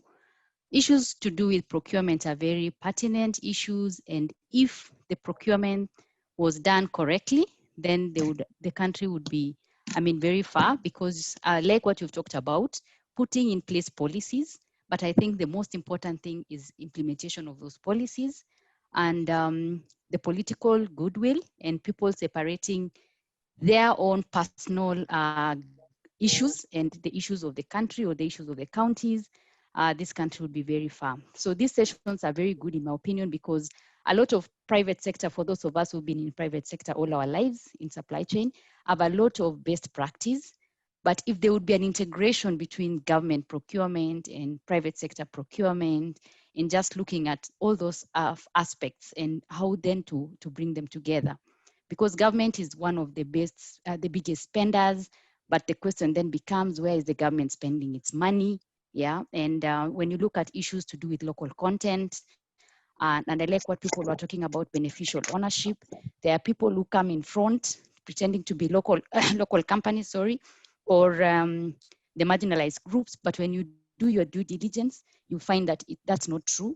So big companies, private sector have invested a lot in due diligence. There are systems that can track all that up to the 3rd or the 4th beneficiary of that organization. And those are the best practices that, in my opinion, should be shared and should be brought forth. But thank you very much for the great work that you're doing for the county of Makueni, and you'll go down history as a legend for sure. Thank you. Thank you very much, Sylvia. I will allow, because we will react to the comments and the questions as a panel. We'll begin with the governor later when we allow that, and then the governor will invite the team to comment. So allow me to get 2 more from Chris Oanda. Chris Oanda, kindly introduce yourself and make a comment or question. Thank you, Bernard. You can hear me? Yes. Thank you, Bernard, for the session and your team. Your Excellency, I've listened to the good part of the session. I'm sorry I wasn't there at the beginning, so if I make a comment or a question that's been raised earlier, please forgive me, but it's in my heart. Now, Your Excellency, you are a legend freedom fighter in the modern Kenya, especially for winning the new freedoms that we have at the moment. And then you were handed the opportunity to implement some of those freedoms. What I do feel, and I'd like your sincere comment on this one, is that along the way, whereas we know that procurement is a big engine for development, procurement is a game changer in public and private life. And we know that we have abused it systematically for a long time, and we continue to abuse it even today. You can see the cases that are around, even as lately as during the pandemic. Yet the level of investment that governments, both at the national and county, have put towards bringing efficiency in the procurement process in the people, in developing those people, has actually been minuscule. In terms of the supply chain, integrated supply chain governance, and I know now you understand it well, I would call our reaction more of investing heavily in the post-mortem. The process is dead already, and you reserve huge budgets for ESCC, for DCI, for all those guys who do a wonderful job, but they are doing the job after. When our procurement people are asking for budgets to train, to acquire more skills, to implement automation, to cross-train other people, stakeholders, so that they understand how they best can support them, there's very little of that. In the public sector, you find that the budgets for capacity building, our people, our supplies people, is the least. And it's almost discretionary. It's the first to be chopped off. Makueni might be an exception, but Governor, how do we inculcate this culture of addressing the problem at source? Invest in efficiency, put money where it works, instead of putting money in post-mortem, chasing the thieves, taking many years around and never catching them. Yet, you could have prevented a lot of that by investing upfront, have super systems, have very qualified supply chain officers who are well remunerated. At the moment, they are poorly remunerated. I was walking around departments last quarter of last year, and some people are stuck in positions for 10 years, not promoted, not moved forward. Those are demoralized people. Sorry, it's a long-winded question, but it's in my heart. I'm a long-term practitioner, so I've experienced a lot of these things, both in the public and the private sector. And I'm now a consultant with a company called Global Procurement Academy. Thank you, Your Excellency. Thank you very much, Chris. Chris is also the founding chair of Kenya Institute of Supplies Management. If I forgot to mention that, that's why this has come really deeply from his heart. We'll take for that one. We'll take the last comment, then give it to the governor, who will answer and also direct some of the question to the team. Hassan, your hand has been up for the longest, so please, because of time, keep it short. Kindly go ahead, Hassan Kisao. Yeah, I am Hassan Kisao from Mombasa County, Procurement Office. Yeah, my question is, first, I really appreciate the governor for really keeping in touch with the procurement issues, and I think it is a good move, and I think all the governors should follow the same. My question is, how is the procurement restructured in Makueni? Because most of the counties, all the procurement officers are centralized in the finance department. And I think it will be better for every department, all the procurement officer to be decentralized into departments so that they can perform their work efficiently. So my question is, I just want to know how he has restructured the procurement system in Makweni. Thank you, Hassan, for the question, and thank you for keeping your hand up for that long. Your Excellency, you are welcome to take the questions and also distribute them among us, your team. Then we'll go to the last batch of the 2 hands, and then we'll take the final remarks to close. Okay, I think from Sylvia, it was more of a comment in really in terms of looking at that entire spectrum of public procurement and what it will take to really reform it, to change it, so that it can benefit our citizens and not necessarily pander to self-interest of those in power.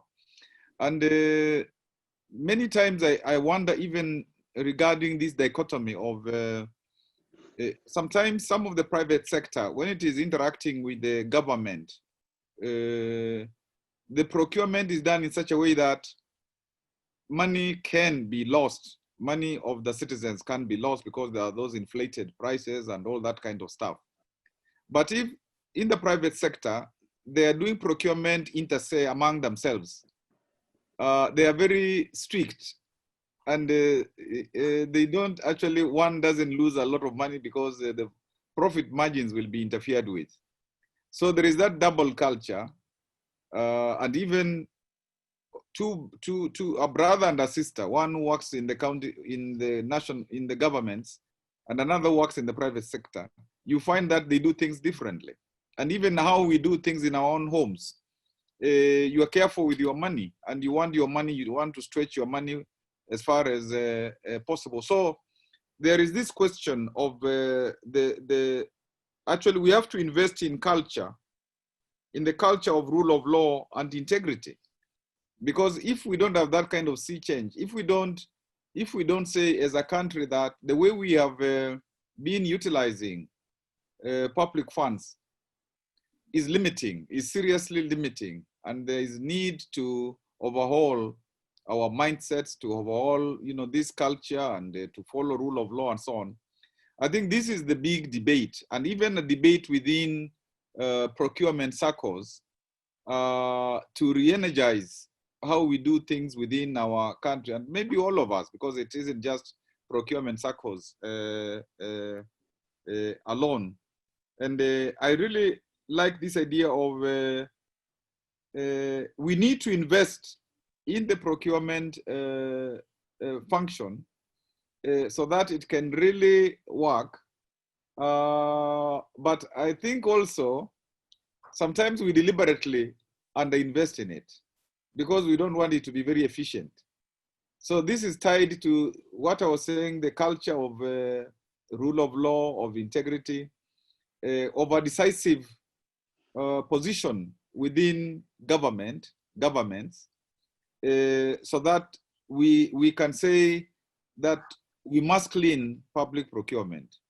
It must be cleaned. We must use our money in a better way. And for me, going into the future, I would not really focus so much on quote, what is called witch hunting or revenge politics.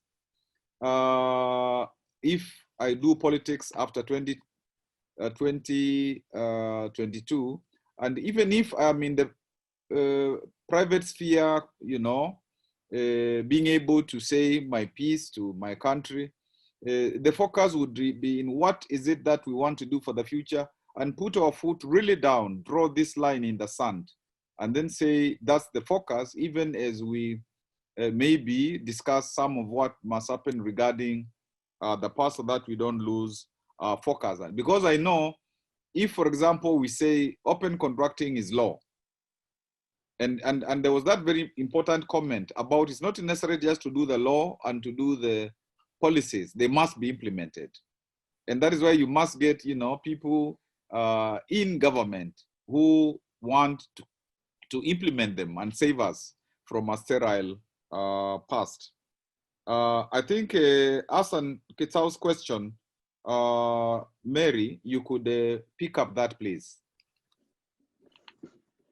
Thank you. I think his question is on how the procurement is structured in Makueni County. And I think it's probably missed the opening where I mentioned a bit of that.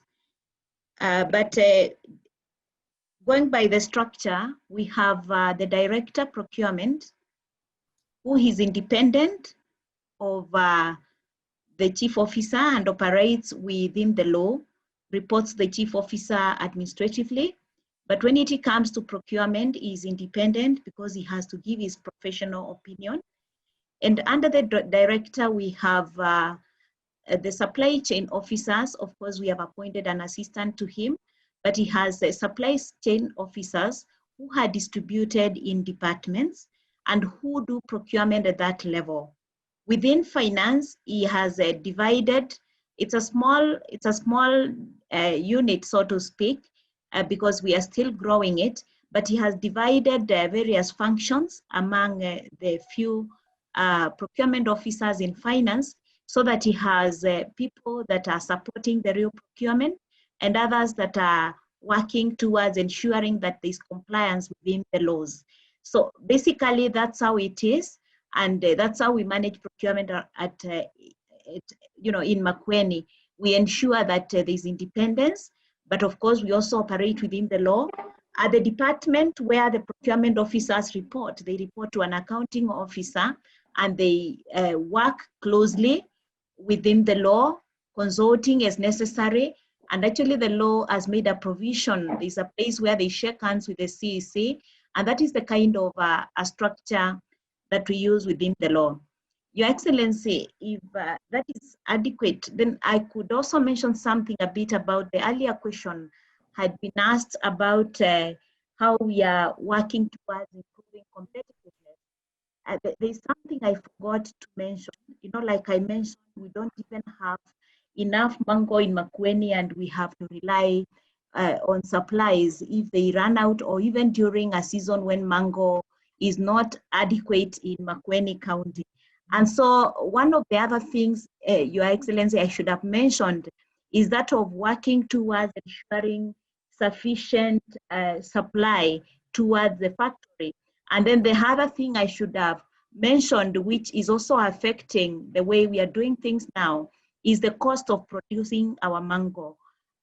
Right now, when the farmers deliver the mango, when we make the produce and we look at the cost that has gone in, we realize that it can be quite expensive. And if our products will be competitive out there, then we need to work on the production level, so that we look for ways of subsidizing farmers, so that the production cost goes down, the mango becomes cheaper, and so the product that comes out becomes more competitive in the market out there. So those are some of the things I should have mentioned, including improving efficiency in the way we are doing our production at the factory that we've already set up. I thought I could mention even as I responded on the issue of our structure. Thank you, Your Excellency. Thank you, Mary, and thank you, Your Excellency. Your Excellency, allow us to take for a minute each the last 3 comments or questions, and then we'll probably get a word or two from the panelists and the closing remarks from you. So Joshua Wamithi is joining us from Kigali, from the East African Communities Office. Joshua, please keep it to a minute and ask your question. Thank you, Bernard. Mine is maybe, because of technical procurement, 2 questions to Procurement Director. One, other than what the governor said about 30% procurement opportunities, 30% of the procurement budget or procurement fund to persons with disability, youth and women, the law also requires beyond that you give margins of preference in the prices and even in the technical evaluation for citizen contractors in national and international open tenders. So what is your experience and performance on that? And then in the open contract system you have mentioned, have you also publicized the annual procurement plan, the whole procurement plan for the county government and the county assembly in that system? Thank you. Thank you very much, Joshua. Before Charlo answered that question, there is a hand from Andrew Ondiek. One hand has gone down. Andrew, if you have a question or comment, you can unmute yourself for a minute. Okay, it seems Andrew might have had his hand raised by mistake. Yeah, So I have a question. Okay, Andrew, go ahead. Yeah, my name is Andrew Diek, supply chain and logistics professional. His Excellency, I think I would commend the work that you and your county team members have been doing. Mine is a comment or a question.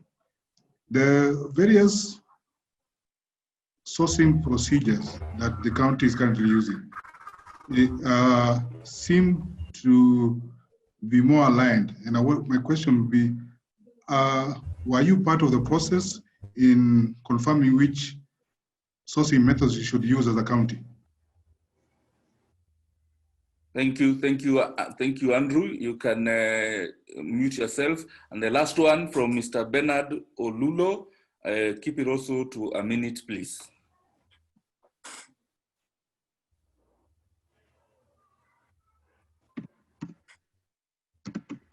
Mr. Olulo?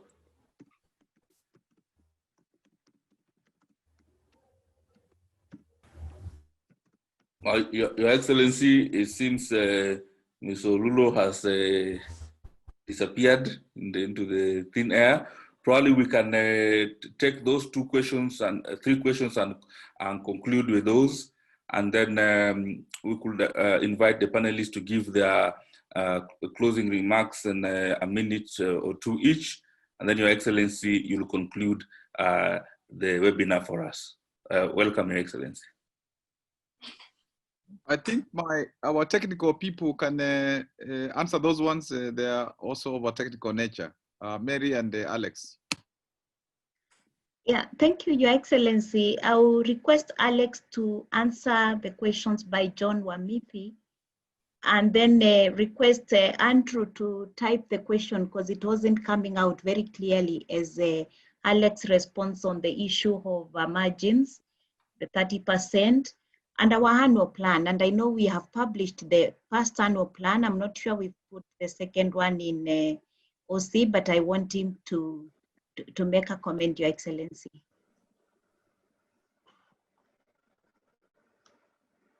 Okay, thank you. Yes, John, number one, about the 30%, apart from the 30% that we reserve from the budget, we also apply the other, number one, margin of preference. And this one we usually do, especially in tenders. For example, we usually have a requirement that we do 20% of our procurement must go to the local content. And that is something that we ensure. We also ensure that not only 20%, but we also make sure that it is the minimum. So we usually go to around even 40% in terms of the local content. And in terms of the international tenders, although they are not men, whenever we have an international tender, we usually make sure that in the preparation of the bid document, we ensure that the contractor, the winning bidder, we usually have a criteria that will ensure that the winning bidder will source locally for the materials that can be available locally, also including labor. Question number two, about the procurement plan in the open contracting. Yes, we usually post everything in the open contracting system, and so post all other documents that relate from procurement planning up to the execution level.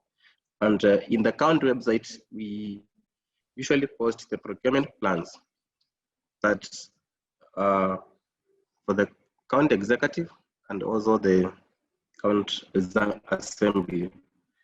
Maybe for the third question about the sourcing method, even though it was not so clear, but as you know in procurement that the method of procurement is usually determined by the threshold in the threshold matrix. But I guess like you're asking whether the excellence the governor is the one who decides the sourcing method. But in this case, is initially at the start of the conversation, we said that Makueni County has decided to use open procurement method as the preferred method of procurement in order to ensure openness, to accord everyone an equal opportunity to participate, rather than using the quotations or other alternative procurement methods that restrict or maybe encourage colluding and other processes that may not be open. Thank you. Maybe I could add to that question. Hope, thanks for posting. Like he said, the question wasn't so clear. But I think, like you said, we prefer open. But when we have to use another method, just within the law, we use them. Like request for quotation, we use it like it is specified within the law. And the other methods provided there, sometimes direct procurement, which we rarely use. But for example, when something is really emergency, like when we had floods and people were being displaced from homes, we had to use that kind of a direct procurement to quickly access, items that can be able to help them at such a situation. And like he has said, we have given our procurement independence so that we are not the ones to decide. There is a committee that will sit, the evaluation committee, and decide and justify the method before the accounting officer of the respective department, and then that will be done. But like he has put it, our method of procurement is that of open tender, unless we have a reason to justify another. Thank you. Thank you very much, Your Excellency. Thank you very much, Alex, and thank you very much, Mary. At this juncture, I would like to invite the panelists to give us closing remarks for a minute or two. And then I will invite Chairman Gerald, and then I will invite His Excellency to conclude. So I will start with Christopher. Kindly give us your recommendation, your thoughts for a minute or two, some words of wisdom. And then after Christopher, Hope. Welcome, Christopher. Thank you very much.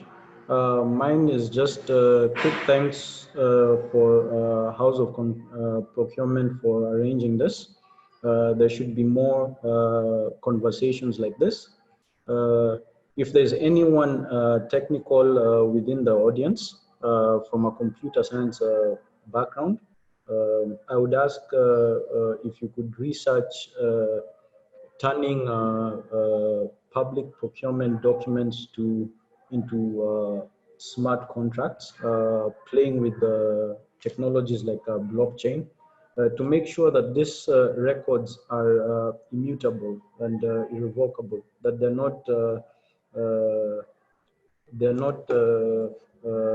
they cannot be altered in any way, shape, or form digitally. If you're doing any research in that space, if you're doing research procurement in areas with low technology, please reach out and we can have that discussion. Thanks. Thank you, Christopher, and welcome, Hope.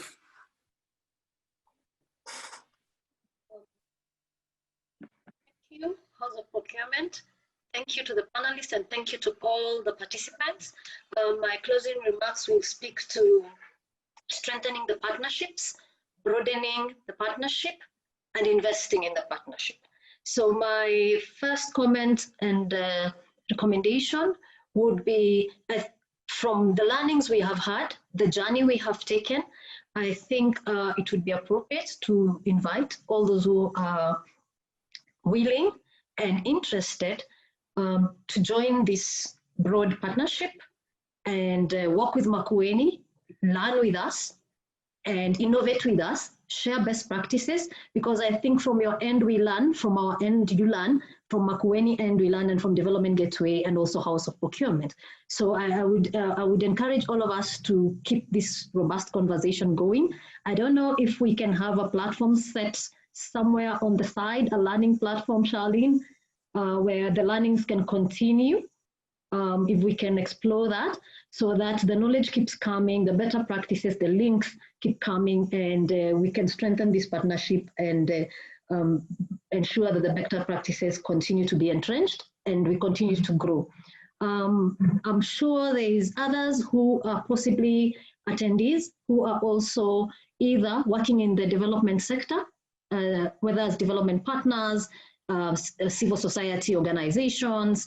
I think for our country and on behalf of our country, and hearing how central public procurement is to development outcomes that we seek and the delivery and realization of Chapter 4 of our Constitution in terms of our Bill of Rights, I would encourage us to find ways to align our programs to mainstream some of our programs around enhancing and strengthening public procurement in Kenya and replicating what has happened in Makueni and enhancing that also with the better practices. So that the more we have of this in the other 46 counties and in the national government, in all the spaces we are working, the more we improve the development outcomes in Kenya and achieve sustainable development goals in our country. Lastly, other than thanking everyone, I think the systems interoperability that Charlene has spoken to, and integration. And those who are from the political side of things in this webinar and maybe out there who are listening in, my encouragement would be for us together as a nation to work together to see how best we can have linkages and interfacing of our public procurement portals so that it's easy to compare data to see what things are cheaper in which area, in which county, and by which suppliers. And equally, those who are in the academia can also have learnings and be able to compare information. Currently, it's very hard to go to each and every procurement portal because we have the PPIP at the national level, the different counties are doing their own. So it would be interesting to see how we can explore together with the tech teams that are listening in, the political leaders, and also the technocrats and the supply chain experts, how to interface our systems and see that we have systems that speak to each other and we can compare and contrast and equally be able to move together as a nation. Thank you very much on behalf of HIVOS, the Humanistic Institute for Cooperation with Developing Countries. Thank you.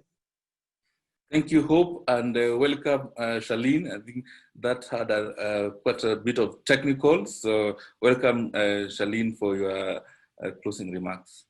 Thank you. So I will try not to be as technical as possible as I can be in my closing remarks, but I think I'd just like to echo on what everyone has said before me on thinking about what are the next steps in this engagement. As Development Gateway, we're happy to follow up with these discussions. As Hope was saying, some of the solutions we have provided for Makueni County include a portal where they can update their data, a public portal where everyone can see that data, and a corruption risk dashboard, which I've spoken about, where you can flag corruption cases so you can address them in advance, and an M&E dashboard, which is another form of analytics where the examples of ACPO are being given, or the examples of understanding how much you're spending and where it's going to. So some analytics that we've done for them. All this work we've done, we're an NGO, international NGO, so all the work we've done is open source. So of course, we're open to teach other people what we've done, open up the discussion. I know the county itself has been very open in showing, teaching other people in other counties what they've learned from the process. So as Hope has said, we're hoping to continue the conversations. You can always reach out to us if you have any questions on the technical issue. And then I'd just like to emphasize, as I have before, as Chris has said in the comments, a technical solution can be rendered useless if it's not used. We are happy to shape this solution to fit the different procurement scenarios that are out there in different institutions. So if you have any feedback, any ideas of how this can also be scaled, I think, as I said, we're an INGO, and our plan is, of course, to improve procurement processes across the country. And if there are opportunities for people to learn from what Makueni has done, and also for Makueni to learn on how to improve what they've done, we're open to, of course, such discussions, and we look forward to engaging a number of you. With that said, thank you to all the organizers. Thank you to His Excellency and the County of Makueni for being able to spearhead this process, as it's the first county that's local government in the country that's been able to successfully implement and been able to update the data for 2 financial years straight, which we all know is not easy, and being able to bring in all stakeholders involved. I'd like to thank the county for all the effort they've made throughout this whole process. Thank you. Thank you, Charlene, and welcome, Alex.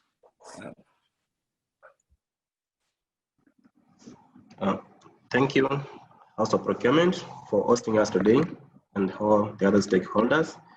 I think mine is to say that having some experience in public procurement, I've been able to see the transition from manual procurement to e-procurement. And I can say that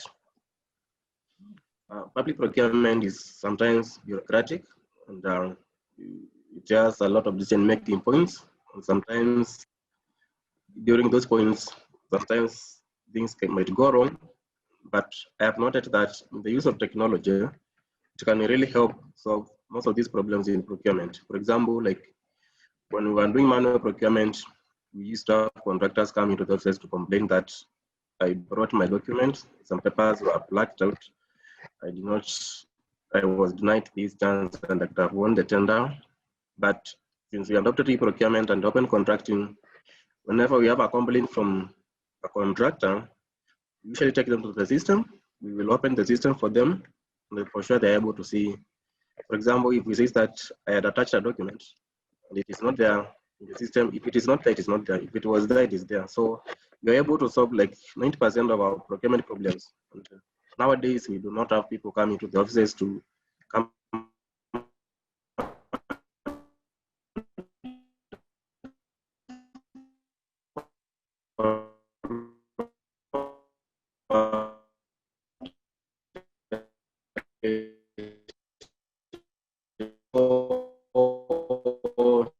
Accounts because they have been given the independence, and for sure that is how we are able to do system that we think is, and we continue to the leadership to this kind of environment. Thank you, Alex. Now I'd like to welcome Waziri. I know we've done events before, so Waziri, always a pleasure to have you, and welcome for your remarks.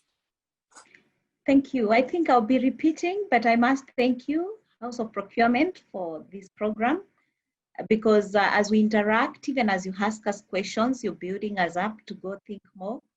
I always like the challenge because it leaves us better. I want to thank our other partners present here, Development Gateway, EVOS. They've really worked with us, to achieve what we have this far, especially the support on open contracting and the training they have offered us and the confidence they have given us to get to where we are. And even lately, introducing the portal for reporting COVID. It's easy for us now when we want data for anything, we can be able to quickly get it. And so this is something we very, very much appreciate. Of course, my colleagues in the county who have been positive, supporting the systems and, being able to implement what we have this far. And encouragement to those that are willing to be in such a program and they don't see how, probably because of the question, I'm thinking about this because of the question you asked me about how we can advise others. I want to encourage them to start small. I think when you make a difference at your level, you can actually influence others and cause them to like what you're doing. And so who knows, by beginning to practice the good things that should happen in procurement, you influence the team around you, and this will keep on going up until you influence higher levels. And I think if I am an accountant by profession, I'm learning procurement because I supervise, and I'm learning other things that I am supervising, and I'm grateful. And so what I would say out of what I have learned also is that procurement, can be managed if we manage our interests. And so, work on yourself as an individual, work on yourself, do your very best. You don't have to own the whole world, just have enough, and then be fair and allow other people to have equal opportunities. You see, we have jobs. They don't have them. They are doing the work so that they can also earn a living.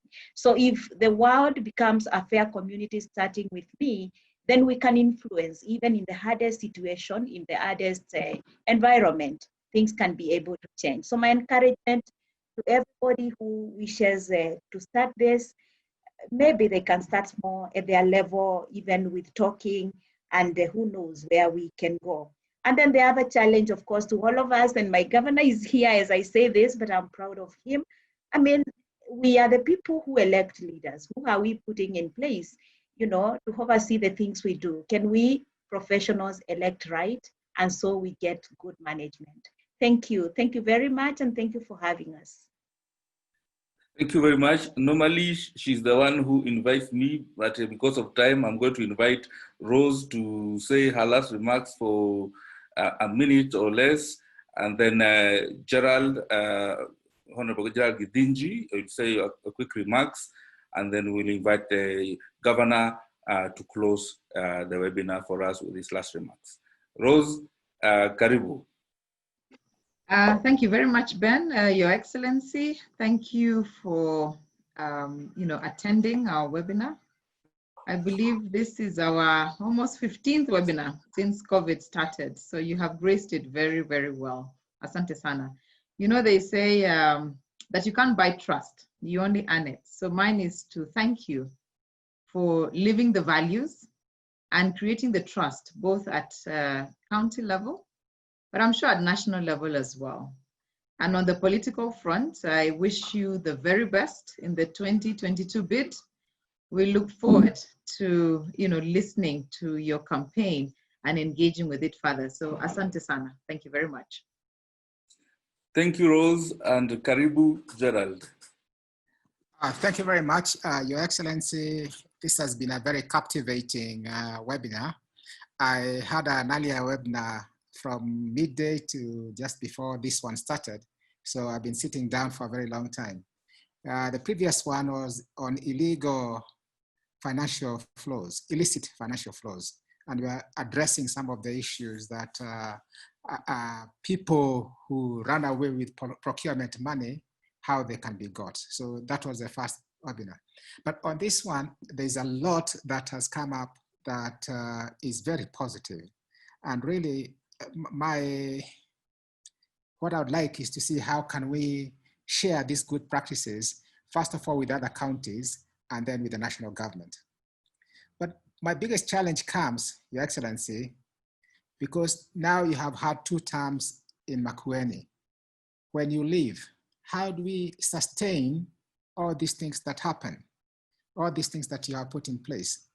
Because our political system brings a new governor and gets rid of most of the former CECs and most of the executives, therefore making it not a civil service that is sustaining good practices, but every 5 years, maybe every 10 years, you have a rediscovery of what to do, even some of the very basic things. I know you have been instrumental in setting up the Constitution. Hopefully, if BBI or any other similar activity is looking at what to do, this will be something that will be very useful to address. How do we sustain development where it is positive in our government? As everybody has said, I wish you good luck in the future of, in your political future, you have created a good name, a good picture of a leader, and people look forward to getting good leadership, because good leadership is critical to this country's growth. I have seen you have meritocracy in your government, and I'm sure you will continue delivering meritocracy wherever you go. I wish you all the best, and thank you very much. Now, welcome to, Bernard. No problem. Thank you, Gerald, and thank you, everyone. Thank you, the Makweni team, the HIVOS team. Thank you, Charlene from Gateway Development for joining us. I would just leave as I welcome the governor by this statement. Probably procurement is the single most important instrument for governments and even companies in the private sector to create and distribute and protect the wealth of nations. Any government that wants to succeed, any nation that wants to succeed, it must succeed first in its procurement spend management. Take this home, because even in your life, how you spend determines on how you succeed. 15 to 22% of GDP in most normal developed countries are spent on procurement. In Kenya, is about 28% or even more, and in most developing countries. And over 30% of government spend is in procurement. In private sector, 30 to 80% of the revenue is in procurement. That is how powerful you are dealing with spend management. Your Excellency, thank you very much. We wish you all the best, as everyone has said, and Karibu for your closing remarks and for closing down the webinar. Thank you very much, Bernard, and all those who have been in this very important conversation for us. And I must say, myself, and I'm sure those from Makweni, have learned tremendously from this interaction. And as we get more of the conversation, online conversation, we are going to find many ideas from the professionals, from the practitioners, from people also who research and teach in this area to further improve what we are doing, because the truth of the matter is it's still in a nascent stage. And I really want, to thank Gerard, to thank Bernard and Rose and Evos and development gateway, and to thank all the people who have really participated. I had been warned from my family. It's our granddaughter's birthday today. She's 3, and she's a tough lady, and she's expecting me home so that we can have a birthday dinner. This morning, she looked at me when we were singing happy birthday, and she said, Grandpa, your stomach is big, and so I need to do some exercise and so on. But to also just make this concluding remarks in terms of we should work towards open contracting becoming a norm in our country. And I think one of the things to do is to first of all talk about, and I think Bernard Odote said this, the centrality of procurement, public procurement, and if it's managed better, how it would really impact in terms of our development in the country. So if we can have that conversation, a very robust conversation about integrity, about how to do public, about just public procurement, so that after we agree that it's necessary to avoid corruption and all that, to the extent that we can, then we can ask what are the instruments of getting us there. And then we would say one of the most important instruments is open contract. Of course, there are others. Like all these world declarations we do as political people, they should be out in the open. There should be lifestyle audits. There are many things that can happen so that those who want to come into the public domain now know I can only come there if I want to serve. because if I'm coming for money, the money is not there. I should go to the private sector and make my money there and make it through also clean business. And I think this conversation, so that we rope in other counties, we rope in the national government, it's not like boasting that we are doing something very out of this world, because it is done elsewhere in the world, but to say that this is something that we should embrace within our country. And I like the point which was made, investing money in training people, in capacity building, in facilitating people in this sector so that they are more professional, they can do a better job. I think even in Makueni, that's an important take home. We are lucky because through EVOS, through development gateway, and sometimes I interchange gateway development gateway, so that we are lucky because they have held our hand. And now, you know, there is a house of procurement. We also want you to hold our hand. And we need Mary to work also with the association of public procurement, so that they also hold our hand and we share what we are doing and we get advice, you know, professional input, and we are held our hand. So Gerard, we take the promise you say that you can help us with the small and also the medium enterprises, so that they can benefit from procurement. You can help us to show how procurement can be done so that they are helped to access it, more. But otherwise, you know, thank you very much. We look forward to getting a complete record of this discussion, and please, Gerard, when we come to you, please receive us so that you become now a new partner to help us go forward. And I say very thank you. And I will also tell my granddaughter that, our granddaughter, that all of you wished her happy birthday. And I think when I say that, it's true.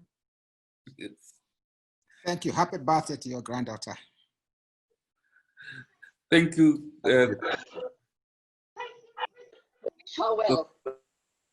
Thank you, everyone. Thank you for attending the webinar. Thank you, Your Excellency. House of Procurement for sure will hold your hand. We will share the complete recording of this session after nice editing done to it. And we will keep in touch with Mary and the team and ensure that we continue having procurement impacting lives and livelihoods in Makueni and take it beyond to other counties. Thank you very much. Have a lovely evening and God bless you all.